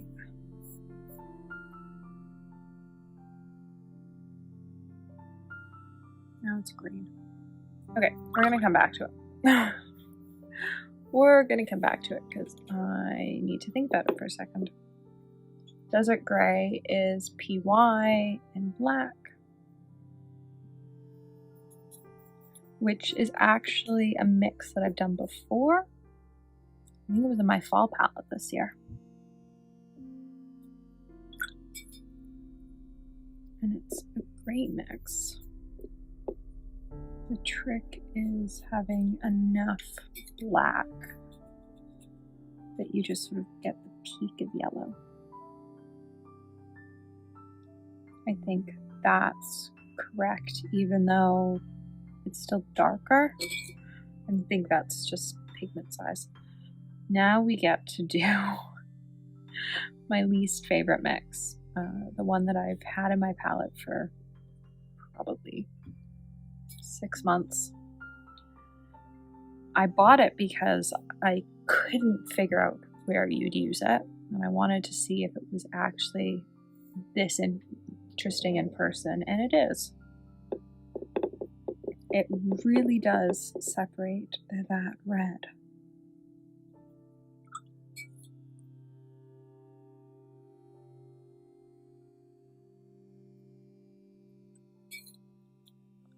It ate all the cadmium, and so we're going to add a bunch more cadmium red. And now we've made a red, which is not what we want.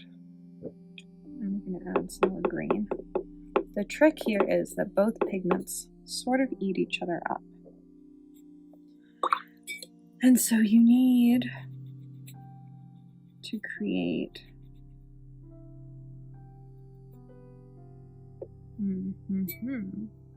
that's like, if I flip around my palette.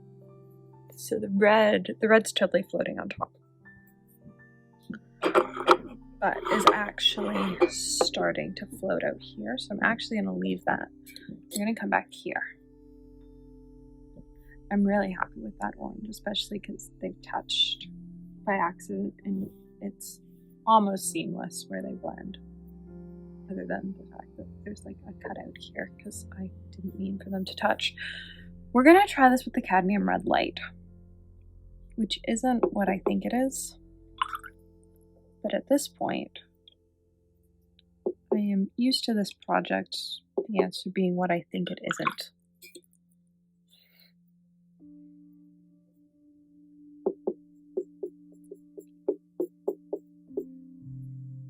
It's too red.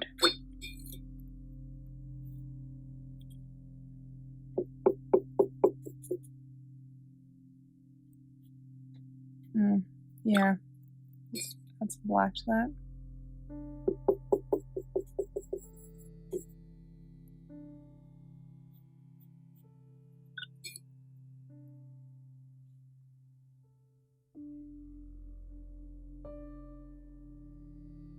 So it's quite a lot of yellow, like an almost absurd amount of yellow. And I will say that none of these pigments on my palette want to mix with each other at all, which is pretty normal for them. They're all different particle sizes, and granulating pigments will always separate out on your palette, just some more than others. And in this case, they are separating out quite a lot because I'm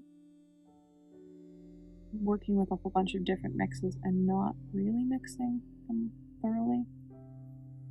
I'm okay with that. I don't know what I've done to create that, but I'm okay with that. I am like slightly less okay with this. It doesn't have the right amount of red. So now I'm almost wondering if it's a mix of cadmium red and cadmium red deep. Are they playing with two different size pigment particles?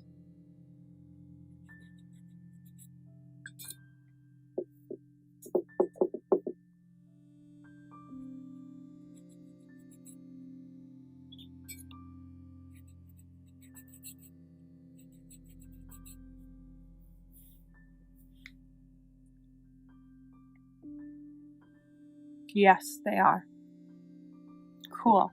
So, if you're making desert green yourself, use 2 different cadmium reds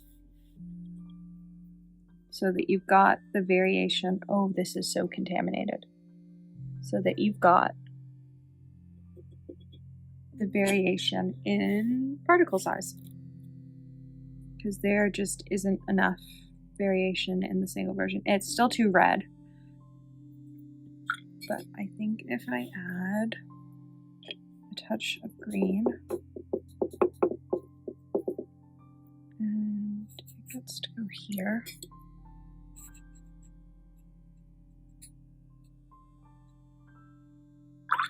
hopefully we'll see the red do its thing. But I might have added too much green and all the red might be gone. Pigments are finicky.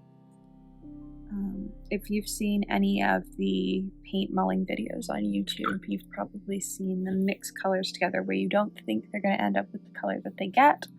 And that's because some pigments totally eat up other pigments. And PG26 is one of those colors where it can totally eat up other pigments.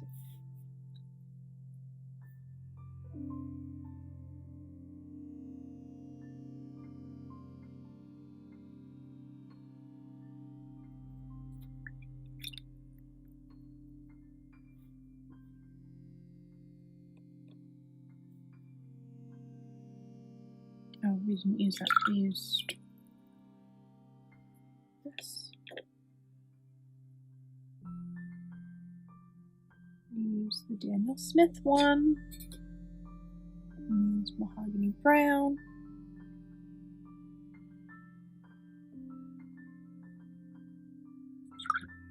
And Aquarius Black.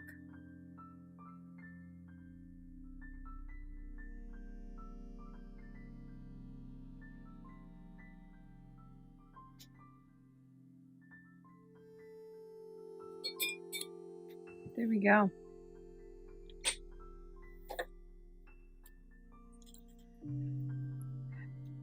PY159, PG26, PR108, PR108, PBR7, PBR33, PBK11. All right. So I would actually say that this was probably the closest to this. It didn't have as much of the red separation, but you have the same like green and red halo effect. This, the red and green flipped. And so what was green in this one is red in this one. And this one, you just like lost the red altogether, which is sort of what I expected based on how much green I accidentally added to it. But it's a color I've never figured out how to use. And I paint quite a lot. Let's try one more time. Okay. Let's add a tiny bit of the light version. And we're actually just gonna wet the page.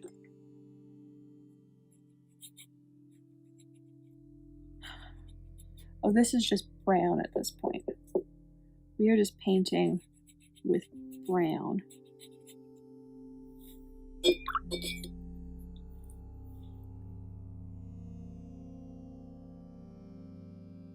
think it's too red. I do enjoy the process though of like watching the pigments settle out of each other. I think it's so magical.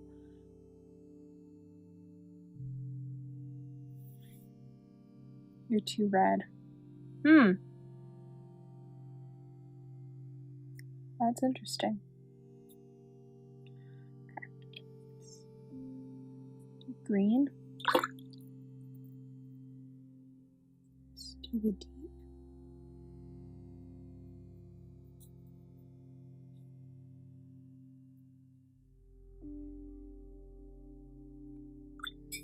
So it looks green in its pan. I'm now looking at the pan as a reference for the color, which I actually do pretty often, just because it gives you a good indication of like what the color looks like.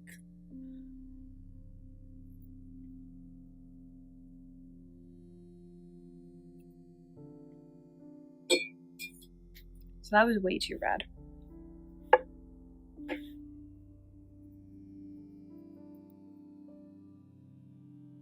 It is almost sort of like tealy in the pan.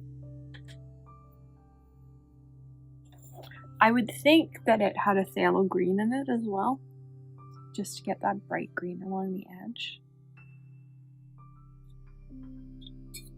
But apparently not.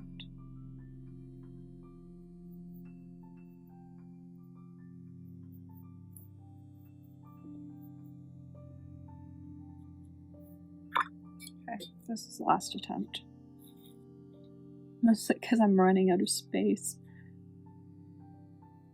I'm not really sure what to try at this point. Oh? Is that it? Did we do it? So our green isn't quite bright enough, but we do have like the dark red and then like the red speckling. Oh, I'm happy with that. It's not all the way there, but I'm happy with that. All right. Look at that. One palette left.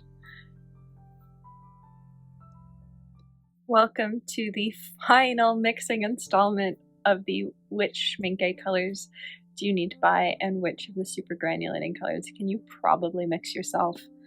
This set is the Galaxy set.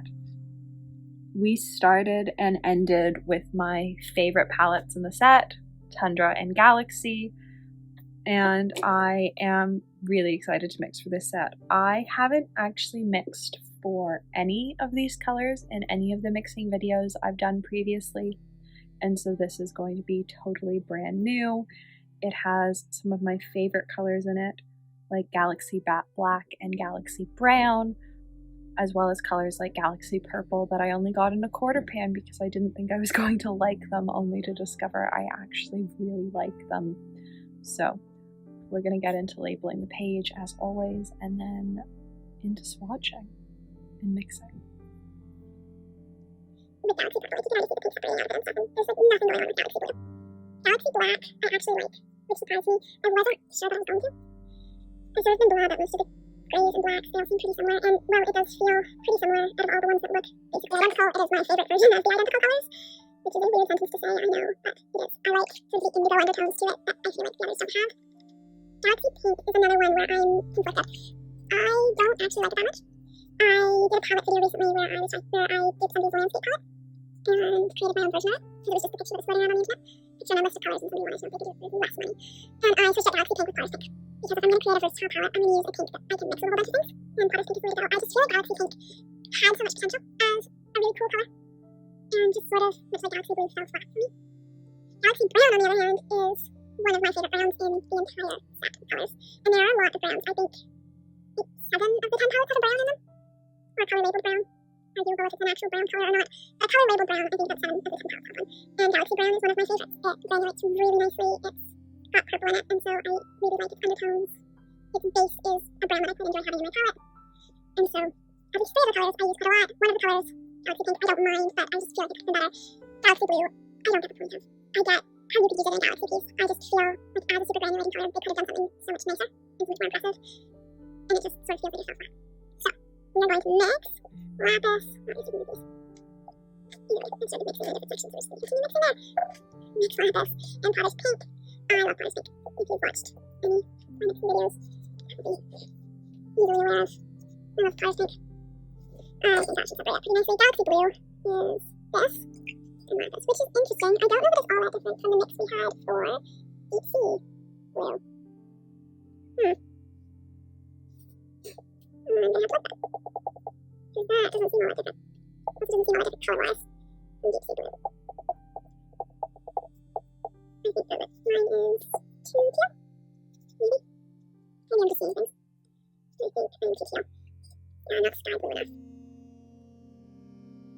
Trying this to be sky blue is not maybe it. Oh yeah, there we go.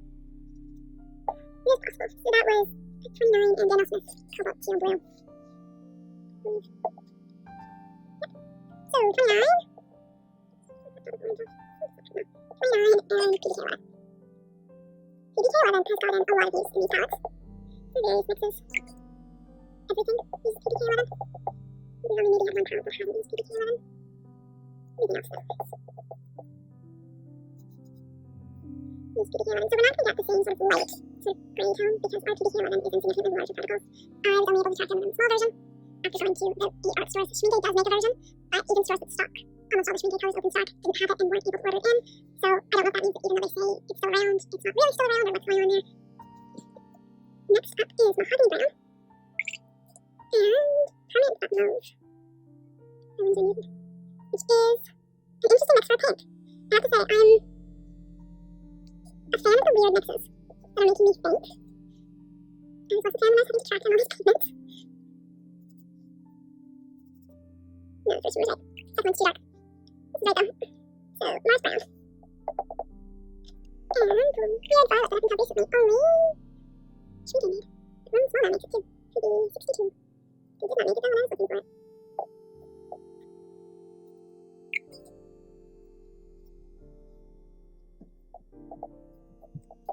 It's mostly brown with a very little tinge of violet that just sort of granulates.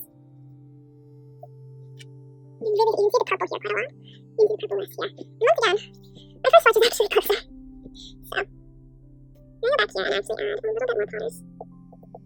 So I think we've gone too pink here, or too violet. So we're going to have another one where it's our first attempt that is actually the best attempt.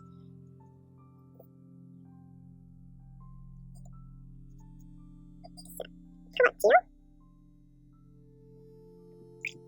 Ultramarine. And mauve.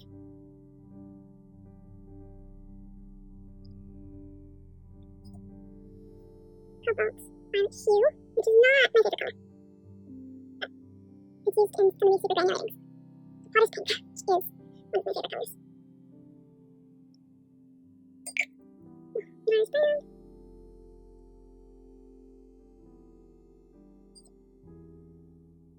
Honey brown. I would say color palette wise, it makes up these colors. Like this is my favorite collection of dots. They are such a me color palette. They're even more me than the Thunder color palette. This, if everything I could ever paint was this, I would be so happy. Except for the fact that I love granulating greens. Oh, I love this color palette. So, PB29, PB16, 62, PR233, PBR6, PBR33, PBK11, PG50. There we go. Final palette in the Schmincke Supergranulating series done. I really should have stopped doubting myself. Except for the fact that this one, the second version was better. But for both of these, the first version was best. You'd think that 10 videos in, I'd stop doubting myself, but clearly not. I hope you've enjoyed watching these. Let me know which mix was your favorite. Have you tried any of them yourself? Are there any that after seeing me try to mix them all, you definitely just buy and save yourself the hassle? I know there are definitely some that I would just keep buying and not try and mix, but there are definitely some that after doing these mixes, I think I just mix. Especially now that I have a swatch of them, I think I'd probably mix for them without much hassle. But there are some that if I wanted them, I think I'd just buy them because they were quite a lot of trouble to mix for and I didn't even get close for a couple. So I hope you've enjoyed this series. It's been quite a lot of fun to film. There are still 2 more parts to come, and thank you for watching.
After 10 palettes and 50 colors, we are going to go through the super granulating colors I think you should invest in and which ones you can probably skip either because they're easily mixable or because they're too similar to other colors. In reality, I'm pretty much going to focus on the ones that are too similar. In 50 colors, there are a lot that are quite similar, which is sort of disappointing. I wish there was a bit more variation, especially in some of the colors once we start to compare them on individual cards. You'll be able to see just how similar some are. I've sorted them out so that all the ones that are X green or X blue are together. There are a couple that are in single piles, and so I'm just going to throw those in with whatever color seems best. But these are all the colors. Everything from Tundra to Galaxy. And their swatches are in that order as well. So we're going to start with pinks. There are only 4 pinks.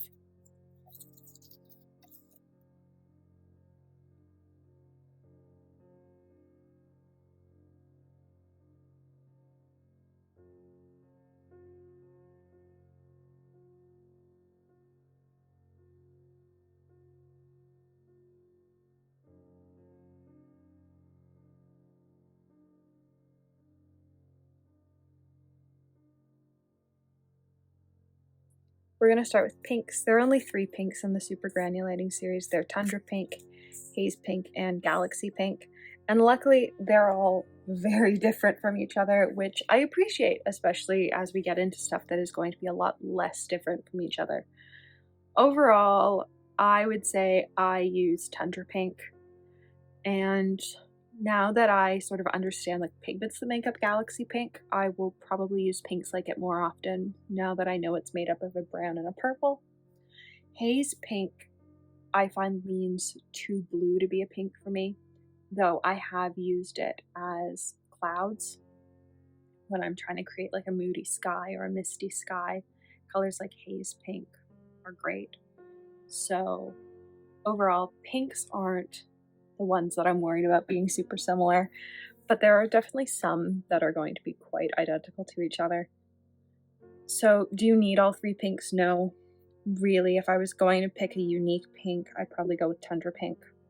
So for the sake of this, let's choose Tundra Pink as our pink.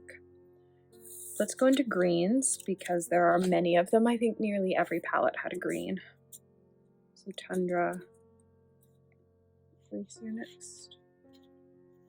Yep, Glacier, then Shire,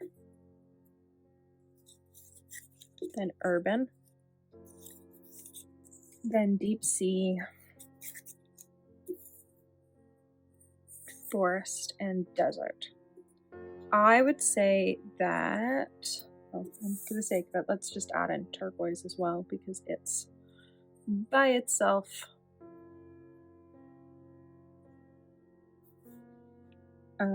Glacier Turquoise, I dislike. There's really nothing going on with it. There's none of the crazy granulation. And I just sort of find it meh. So automatically, it's getting eliminated.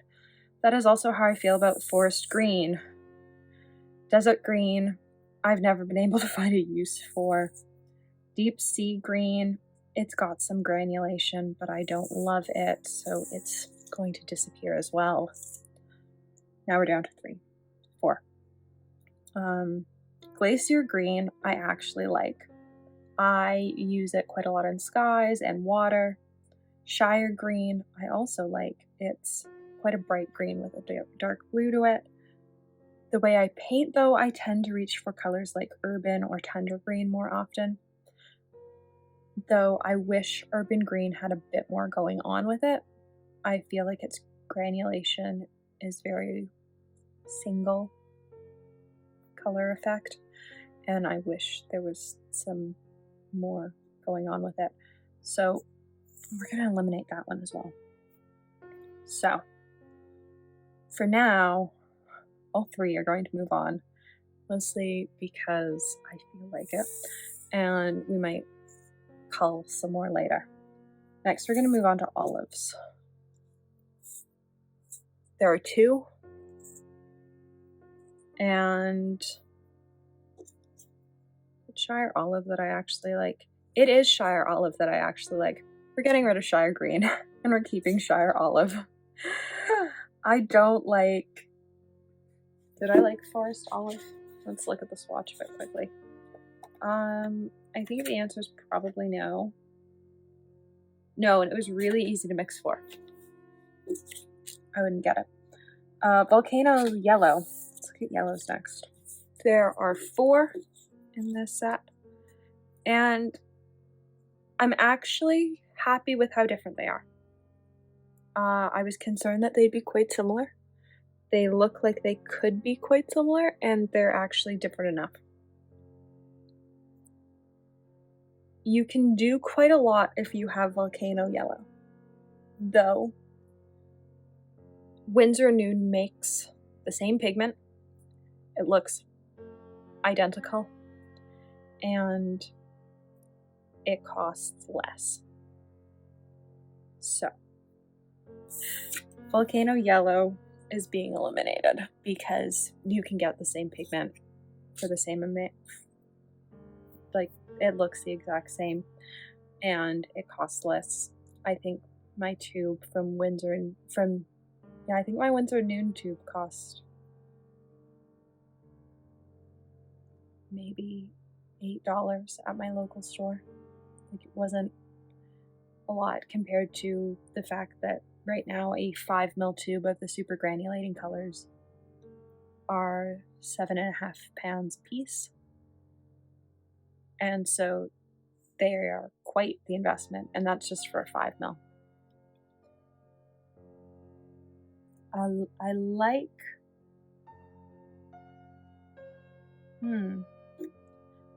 I'm going to say Desert Yellow almost feels like a lighter version of Shire Yellow. What are the pigments? Are the pigments the same?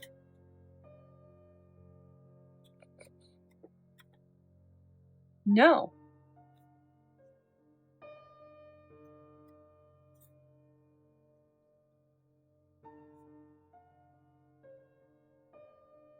Shire Yellow uses PV62, Urban Yellow uses PV16, and Desert Yellow uses PBR7. Okay. I like Urban. And I think I like Desert, because I don't think you can get Shire Yellow much darker than that, but you can get Urban a lot lighter. Let's do blues, because there are many of them. I think but maybe 2 palettes have a blue.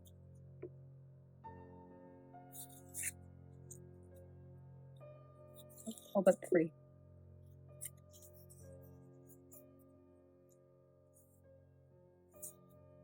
And there are also 2 indigos.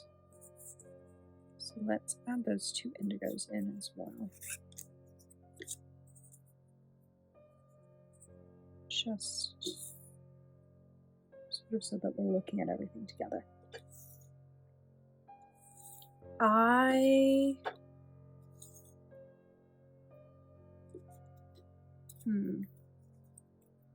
Okay. Deep Sea Blue and Galaxy Blue are boring.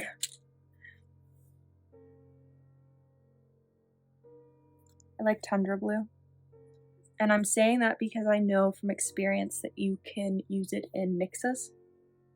I used it with a yellow and with a pink or red, and it works really well in mixes, and that's why I decided to add it to my palette, because Mom had a pan and then I decided to add a pan to my own palette, and so Tundra Blue, definitely. Are any of those other blues at all interesting at lighter concentrations? Shire Blue sort of is. It's got quite a lot of green to it. Glacier Blue, no, Glacier Blue is boring. Welcome to my life. Deep sea. Oh, we've got deep sea indigo. Oh, I like deep sea indigo. It's got like a green haze to it. So tentatively, do I like deep sea indigo more than haze indigo though? One's a true indigo and one's not. We're gonna go with deep sea. Eliminate haze. What does forest blue look like?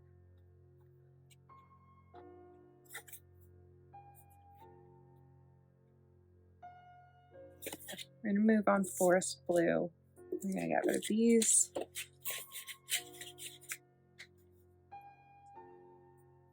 Then let's do reds. There are only two.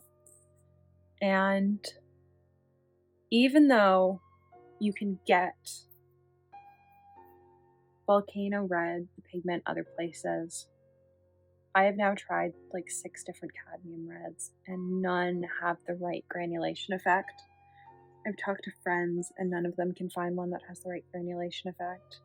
And so I think that means urban red has to move on, because it also means that it's sort of impossible to do any of the other mixes without that color. So as fun as urban red is in mixes, without volcano red, or as fun as urban red is as a paint, without volcano red, like you're not going to get the right colors when you're mixing yourself. And so volcano red, unfortunately, has earned its spot. Next we have oranges. And I don't love any of them. I especially, though, don't like volcano orange. And then there were 2. Do I actually like either of these? Tundra orange versus desert orange. The answer is no. The answer is also that they are too similar to each other. And this is what I'm talking about. They have different pigments. Totally different pigments, but they look pretty similar. And I just feel like they could have done something else. There could have been a different decision made that gave us oranges that had more of a difference. So, I'm not going to move any oranges forward. Let's do browns before we get into the purple, blacks, and grays. Because there are also a lot of browns, I think. 7 of the palettes have a brown. And I would not actually consider all of these to be a brown. Clearly, that's a green. They can label it as a brown. It's a green. I don't like this. That's a green. There was one of these that was really hard to mix for. And so I'd say if you were trying to buy a brown because you didn't want to mix for it, Glacier Brown was hard to mix for. And Haze Brown was hard to mix for because my PBK 11's the wrong pigment size.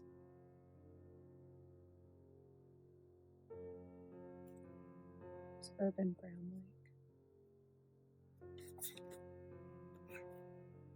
Oh, Urban Brown. So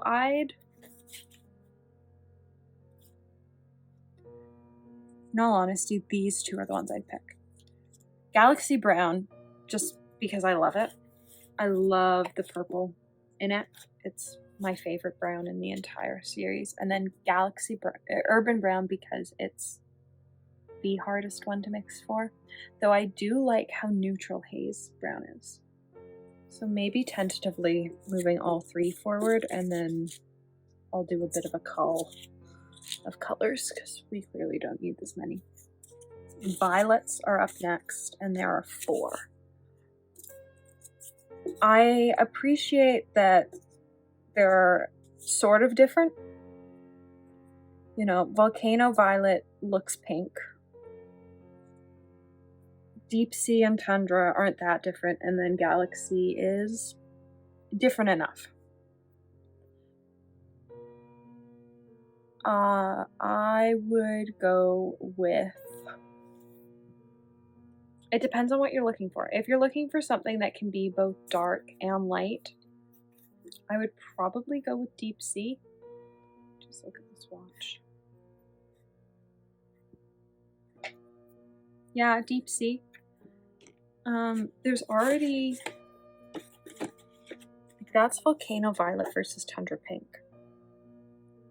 There is a difference. One has blue in it, one doesn't.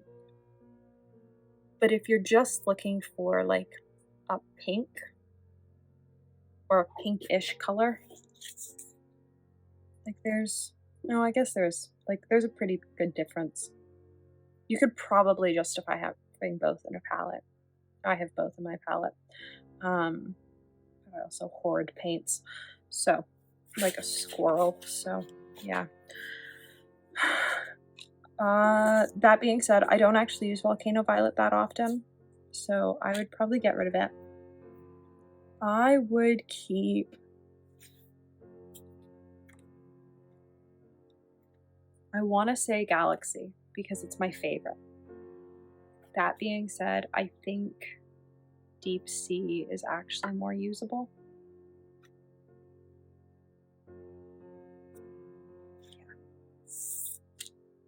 Let me keep Deep Sea.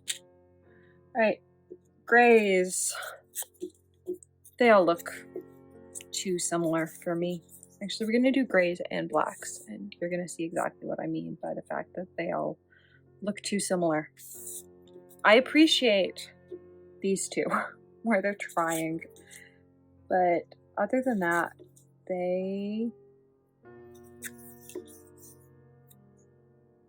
other than Galaxy Black, they all look pretty similar. And I take issue with that because I have so many fantastic handmade granulating grays that don't look the same. And so I know it can be done.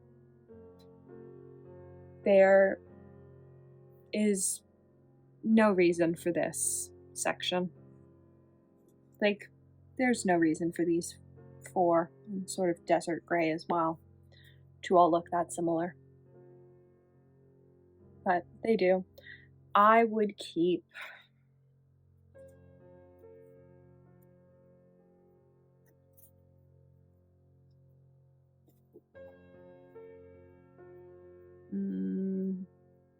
maybe Glacier Black.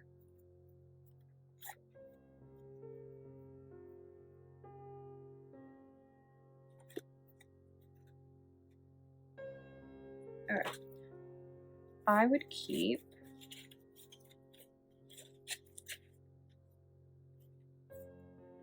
get rid of that. I would keep Desert Gray because it's different. These all have a blue undertone. This has a yellow undertone. Keep the different because you might need the different. Though it's also very similar to Haze Brown, so one of them might be called in round 2.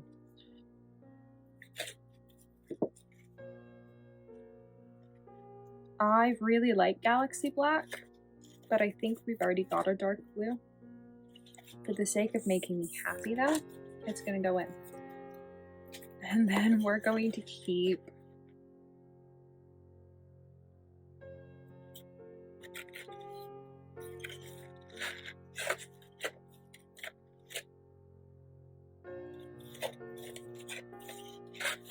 really, we're gonna keep one of those colors. But in all honesty, there's not a huge difference. One has PB35, PBK11. One has PY159, PR108, PB35, and PBK11. One has PB74, PBK11, and PB35. One has PG36, PBR33, and PBK11. 3 of them contain some combination of the same pigments plus something extra. So, does it make a difference which we keep? Not really. which one is the darkest, is how we're going to decide. And I believe that's pretty black. Sort of black. Nope.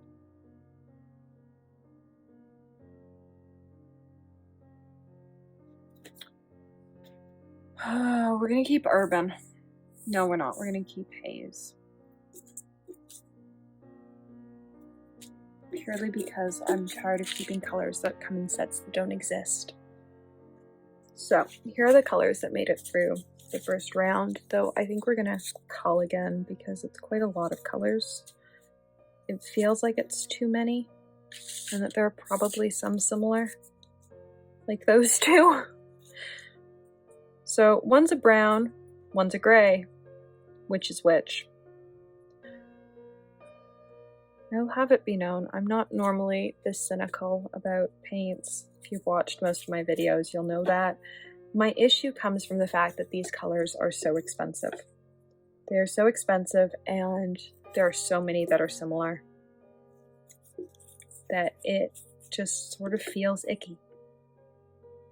Like it feels like they should have done more to create different colors.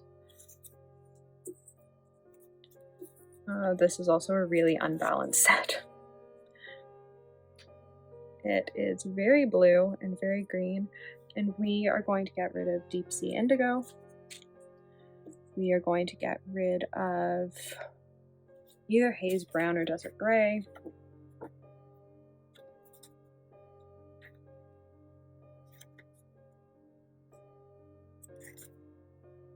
Are these literally the same pigments? No, they're not. Okay. One is PY 159 PBK11 and one is PBR7 PBK11. We're gonna get rid of Haze Brown. Are we? Yes. There. That's a, what, set of 15? So from 50 down to 15. Still very blue.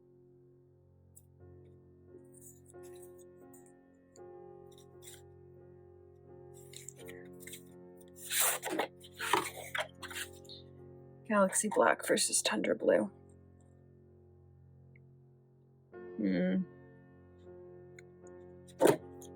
Getting rid of that. Down to 14. Can we get it down to a set of 12? I don't know that we can. Alright. Well, from 50 down to 14 isn't bad. Still very blue. Let me arrange this like I'd have my palette set up, and let me just see how I actually like.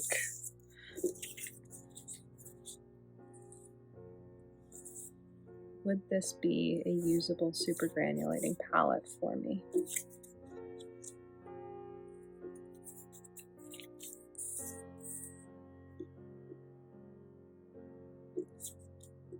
And if not, what would I add or take away?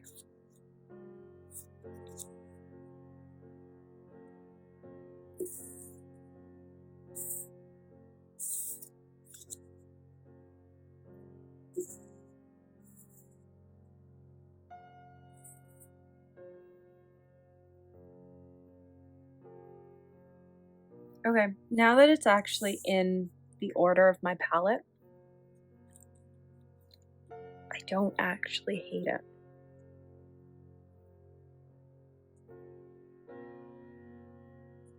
Because you'd have the yellow, but you wouldn't have the Schmincke version. Yeah, I don't actually hate that.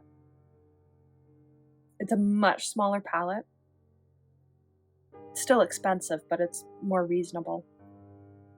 And you're stuck buying everything open stock, which is annoying. But Is urban brown the only urban color? No, urban yellow is as well. That's the other annoying thing. The urban set's really hard to get your hands on. So are there colors that I'd switch out the urban colors with? Let me take a quick look. I think the answer is no. So I could switch out urban brown with glacier brown, and it still works. The only other yellow options, though, are Shire yellow, which I don't love, or volcano yellow, which works, but you can get the same pigment from Winsor Newton through West, and it looks the exact same. So I would put it in with the concession that, yes, put PY 159 in the palette, but don't necessarily buy the Schmincke version, buy the Winsor Newton version, because it's cheaper and it looks the same. And there are less binder separation issues with that. Right. So those are the 14 colors I choose. From 50 to 14. I'm getting rid of the urban colors, which are really hard to get. The haze ones are hard-ish to get, but Jackson's tends to have them open stock these days. So as long as you're okay with ordering from the UK, there doesn't seem to be a big issue with getting them. So I hope you enjoyed the wrap-up of which colors would I actually buy again. There are probably one or two others, but if I was going to just start over and buy super granulating colors, these are definitely the ones that sort of stand out to me. I might add in Galaxy Violet. It's a personal favorite. It doesn't serve a purpose. I don't use it all that often. I just love the color. Whereas some of these other ones, I know I use a lot of my pieces, and especially with like the granulating grays and browns, I use in almost every piece where I have a gray or brown. It's always a granulating gray or brown I reach for because I find it makes the piece much more fun and interesting. So I hope you've enjoyed the series there.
So I hope you've enjoyed this series. It's been quite a lot of fun to film.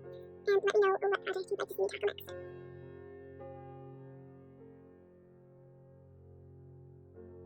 In our second to last video in the Schmincke mixing series, I thought we'd go over all of the pigments that I used in the various mixes. So as we've mixed, I've been sticking my pans into this tray so that they can end up back in my palette.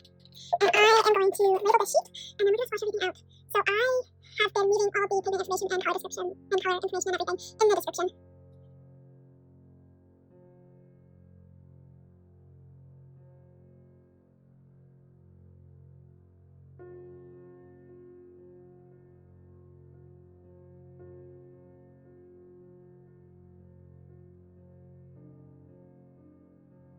So I've been leaving all the color information other than the pigment in the description of every video, but I decided that I'd do a video at the end here that just included what all the colors were, because there were a couple colors where one ultramarine blue wouldn't work but a different one would, and so there are some pigments where more than one version was used over the course of the series.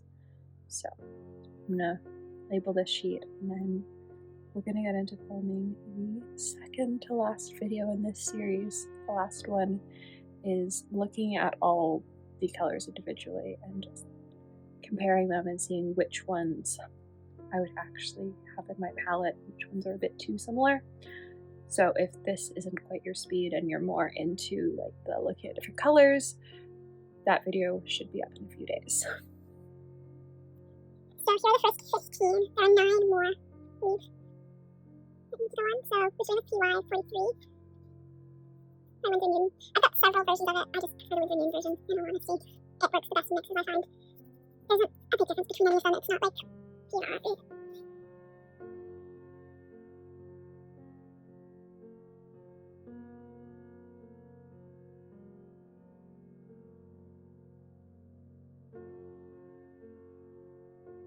PDR7, where you're going to have a huge difference between colors. Nickel as a yellow by Ruben Small is up next. This was only purchased for this series of videos, but I have actually discovered that I really like it as a yellow. It's also a yellow that's used quite a lot in Queen Golds, and so I ended up using it in my Queen Gold video. And I like the warmth that it has quite a lot. I'm not a huge fan of sort of how neon it gets when it's washed out, but it is quite a nice yellow. Running Yellow Deep is PY159. It's the exact same pigment as Volcano Yellow. It's less expensive than Volcano Yellow, and when my pan of Volcano Yellow runs out, I'm just going to keep buying Running Yellow Deep because I am really enjoying having a granulating yellow in my palette. And for these, it appeared in my fall palette video. Viridian, I chose the Daniel, Windsor Moon version. Sort of got on the page. For a long time I only had the Daniel Smith version and I really didn't like it. The Windsor Moon version though is a lot easier to reactivate, and in turn I actually like the colour. I find a lot of the time when I don't like to keep the colour, it comes down to formula, not the actual colour. Cobalt Green Pale is a colour where I'm pretty sure that I just don't like the colour. It likes to separate from its binder quite a lot. I tried mixing it in the tube, I've tried mixing it in the pan, and even as it dries it separates, and then as soon as you wet it, it starts to separate. The pine next to it does the same thing. The difference with pine is it sort of stays with its binder once you mix it. Cobalt Green Pale doesn't. It's such a thin colour that once it's down on the page, like you've got the whole like halo effect that you get when you just got lines on the page. And I don't love that effect in paints. Cosmic Creations Pine is PG26. I love this colour, it's super opaque. And it doesn't get as much love as it used to just because of how opaque it is. But unlike the Daniel Smith version down here, you can see that even as I wash out pine, like it's got the same sort of binder separation on the top of the pan, but you don't get the same sort of halo effect on the top sides where it's yellow like it is down here. Like you can just work it out, and I really like that. I do have a pan of this colour somewhere. I can't find it though. So, too much paint. It's on the page. Windsor Moon, Windsor Green. I got a 15 mil tube because it was the only size that I could get. I don't like this colour. It's too bright. I think it's only used in one of the super granulating colours. What colour was it used in even? It was used in... He's black. He's black used this. It was the only colour in the entire set of 10 palettes that used it. I don't like it at all. There are so many other colours out there. There's so many other greens that you can choose. I don't know if it's just because it's the Windsor Moon version, it's the only one I can find, and it's so neon green and so like fluorescently bright that I don't like it. This is actually cobalt teal blue. I always read it as cobalt blue teal. But no, it's cobalt teal blue. I love this colour. I've had this colour for years, and it will probably be the first Daniel Smith colour of the Bent Cascade Green that I repurchase. I used it in all of the mixes where I needed a PG50. I did have a different PG50 available, but it's just my favourite one. It's such a pretty colour. There were two different ultramarine blues I used. I used Lapis by Cosmic Creations, which is a very dark ultramarine blue. It does granulate quite nicely, but it doesn't have as much of the texture as the second ultramarine blue I chose. And there were a couple colours where I did have multiples. Cadmium Red was another one like that, and so was PBR7, where I couldn't get all the mixes to work with the same colour. I'd be surprised if they all use the exact same colour. Schmincke has so many different versions of these colours in their normal lines for just the single pigment, so I'd be surprised if there weren't some that use different versions. I was okay with using different versions. This is the Jasper Stardust Highlight Ruby Blue, and you can see just how much brighter it is, but it also granulates a lot more.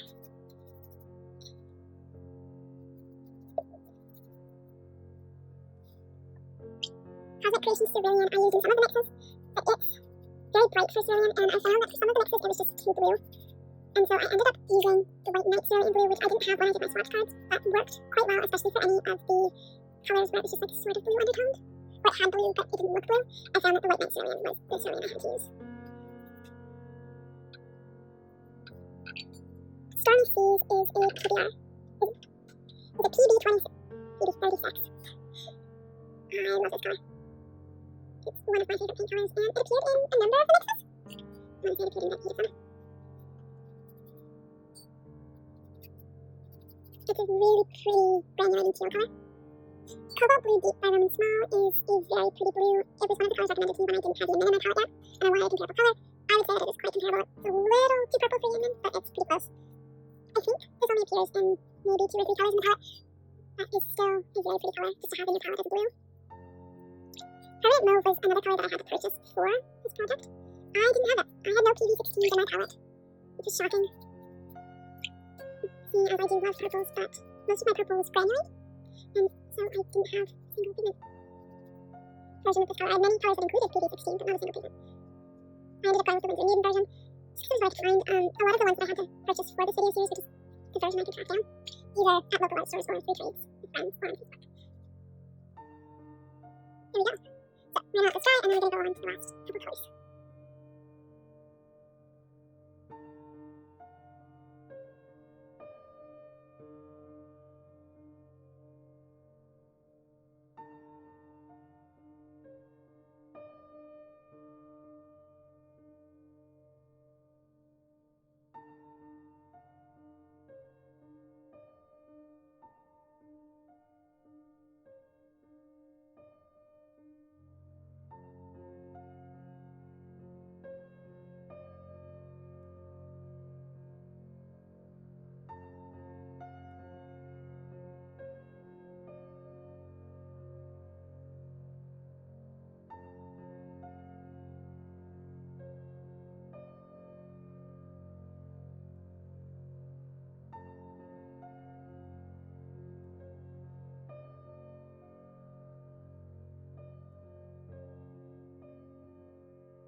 So apparently I can't write at this point because I once again labeled all my PBRs as PBKs, and so I fixed those, but they're a bit messy.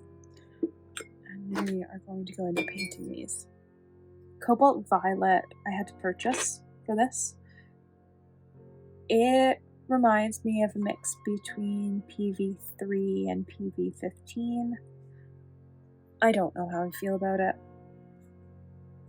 I sort of feel like it's not different enough to be its own pigment number.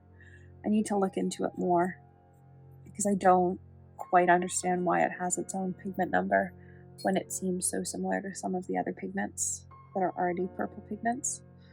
That being said, it does work well in the mixes that use it. Cadmium Red, this is not their light version. I think it's just on some of the pages they have it as their medium version. I think when I bought it though, Jackson's just had it labeled Cadmium Red. I don't know if that's changed. It is the 324. It's its pan number. Which is often how I shop for Roman Smalls paints. Because I find shops don't always have the names the same as they are on pans.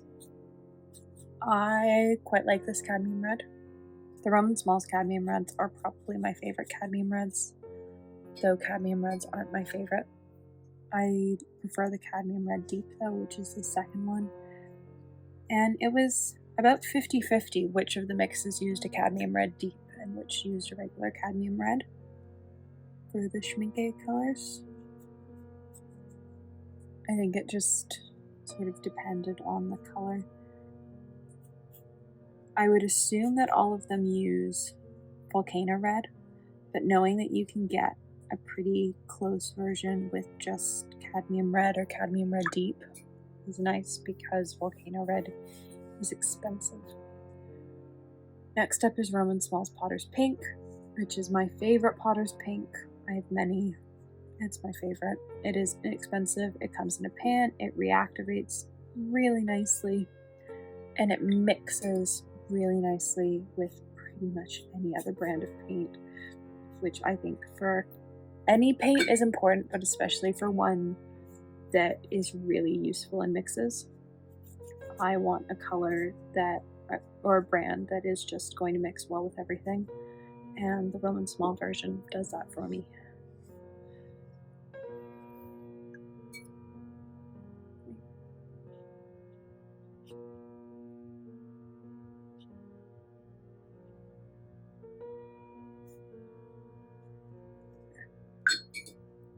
Make it a little less liney. Mars Brown I had to purchase, mostly because I wanted to try the Schmincke version. I have a version from a small shop, but I didn't know how different they would be from each other, and looking at swatches online, they looked pretty different. And so I decided to actually buy Mars Brown, and I'm glad I did because there is a difference in hue.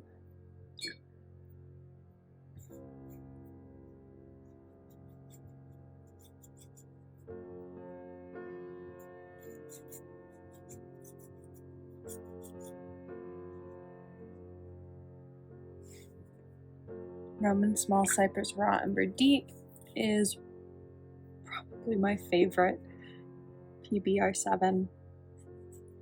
I have, I think, 9 of them that I used in the PBR video,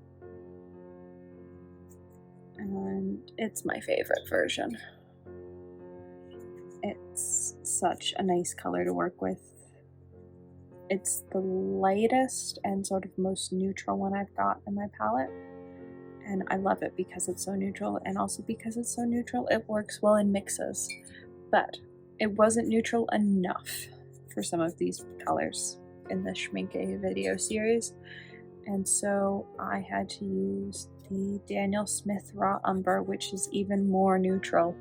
It has less of a yellow undertone to it, and because of that it worked well for the couple colors where the Cypress Raw Umber just had too much yellow going on. Mahogany Brown is a brown that I didn't have in my palette either, and I had no interest in getting until I did this video. Browns have always been something that I've just sort of left to the side in my palette, and it wasn't until about this time last year that I started to invest in more browns and try out different pigments and different granulating mixes for browns. I have to say, I really like Mahogany Brown. I like the richness of it. I was worried that it was going to be sort of too red and remind me of a Caput Mortem. And it sort of does, but it's got more of the brown undertones and less of the violet going on, and so I think it works. Aquarius Black is one of my favorite blacks. If you can tell, like, my pan's got a divot in it. I love this black. It is not my most used black. I have a black watercolor that is almost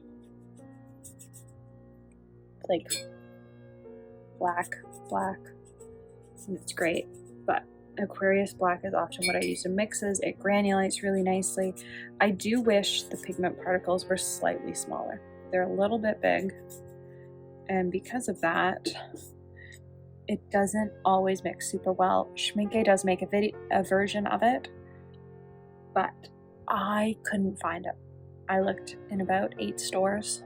We called some other stores. Nowhere that stocked Schmincke stocked this color, even if they stocked Schmincke open stock. So I don't know if they've discontinued it or they're just having supply chain issues still with getting the pigment for it. But the only version I could track down was the Roman small version. And I was happy to even be able to track down the Roman small version.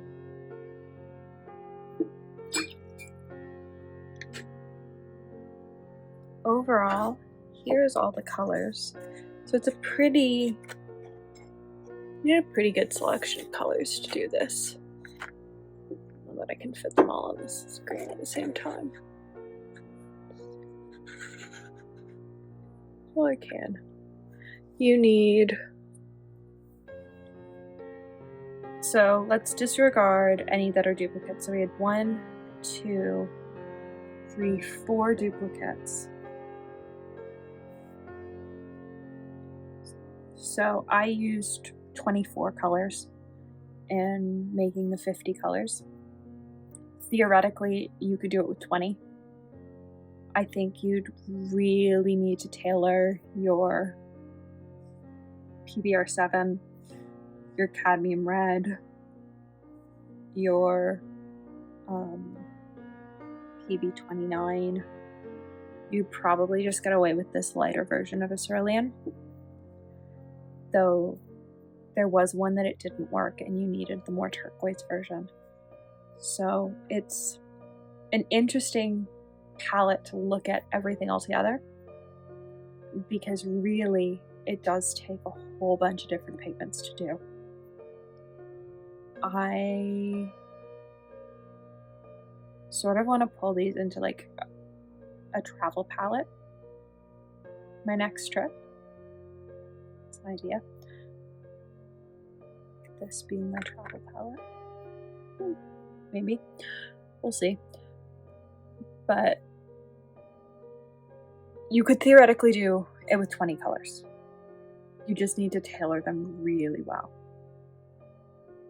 And have a black that has smaller particles, because that was a big issue in many of the mixes with the size of this black. It's too big. There is one more video left in this series where we are going to go over all of the different colors. Which ones do you need? Which ones can you probably get away without? Which ones are really similar to each other? I've swatched them all out individually on cards. I have sorted them all out by groups, and we're going to break it down. What is actually pretty much identical to each other and what isn't, because there are some. I was shocked at how many there were that were pretty much identical to each other. Leave your guesses down below for how many colors I end up putting in my super granulating palette. There are 50 colors in the set, and I really reduced that for my palette. So I hope you enjoyed seeing what all the colors were that we used in this series. I think it's really interesting. I knew that there were some that I really liked and that there were some I didn't, like the Windsor Green yellow shade. But also when I see the Windsor Green yellow shade swatched out with everything else, I go, oh, it doesn't seem as out of place as it feels. So it is interesting. I want to find a different version of this.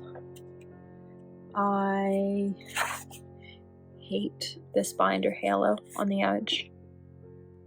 It bugs me so much. So there might be some shopping on Jackson's. I might see if Roman Smalls makes a version of it, because I clearly like their paints.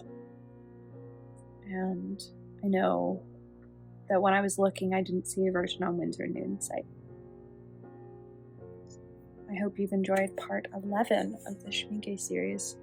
This series has been so much fun to do. It has been a lot of work, but I've really enjoyed the process, and I look forward to doing other series like this at some point in the future.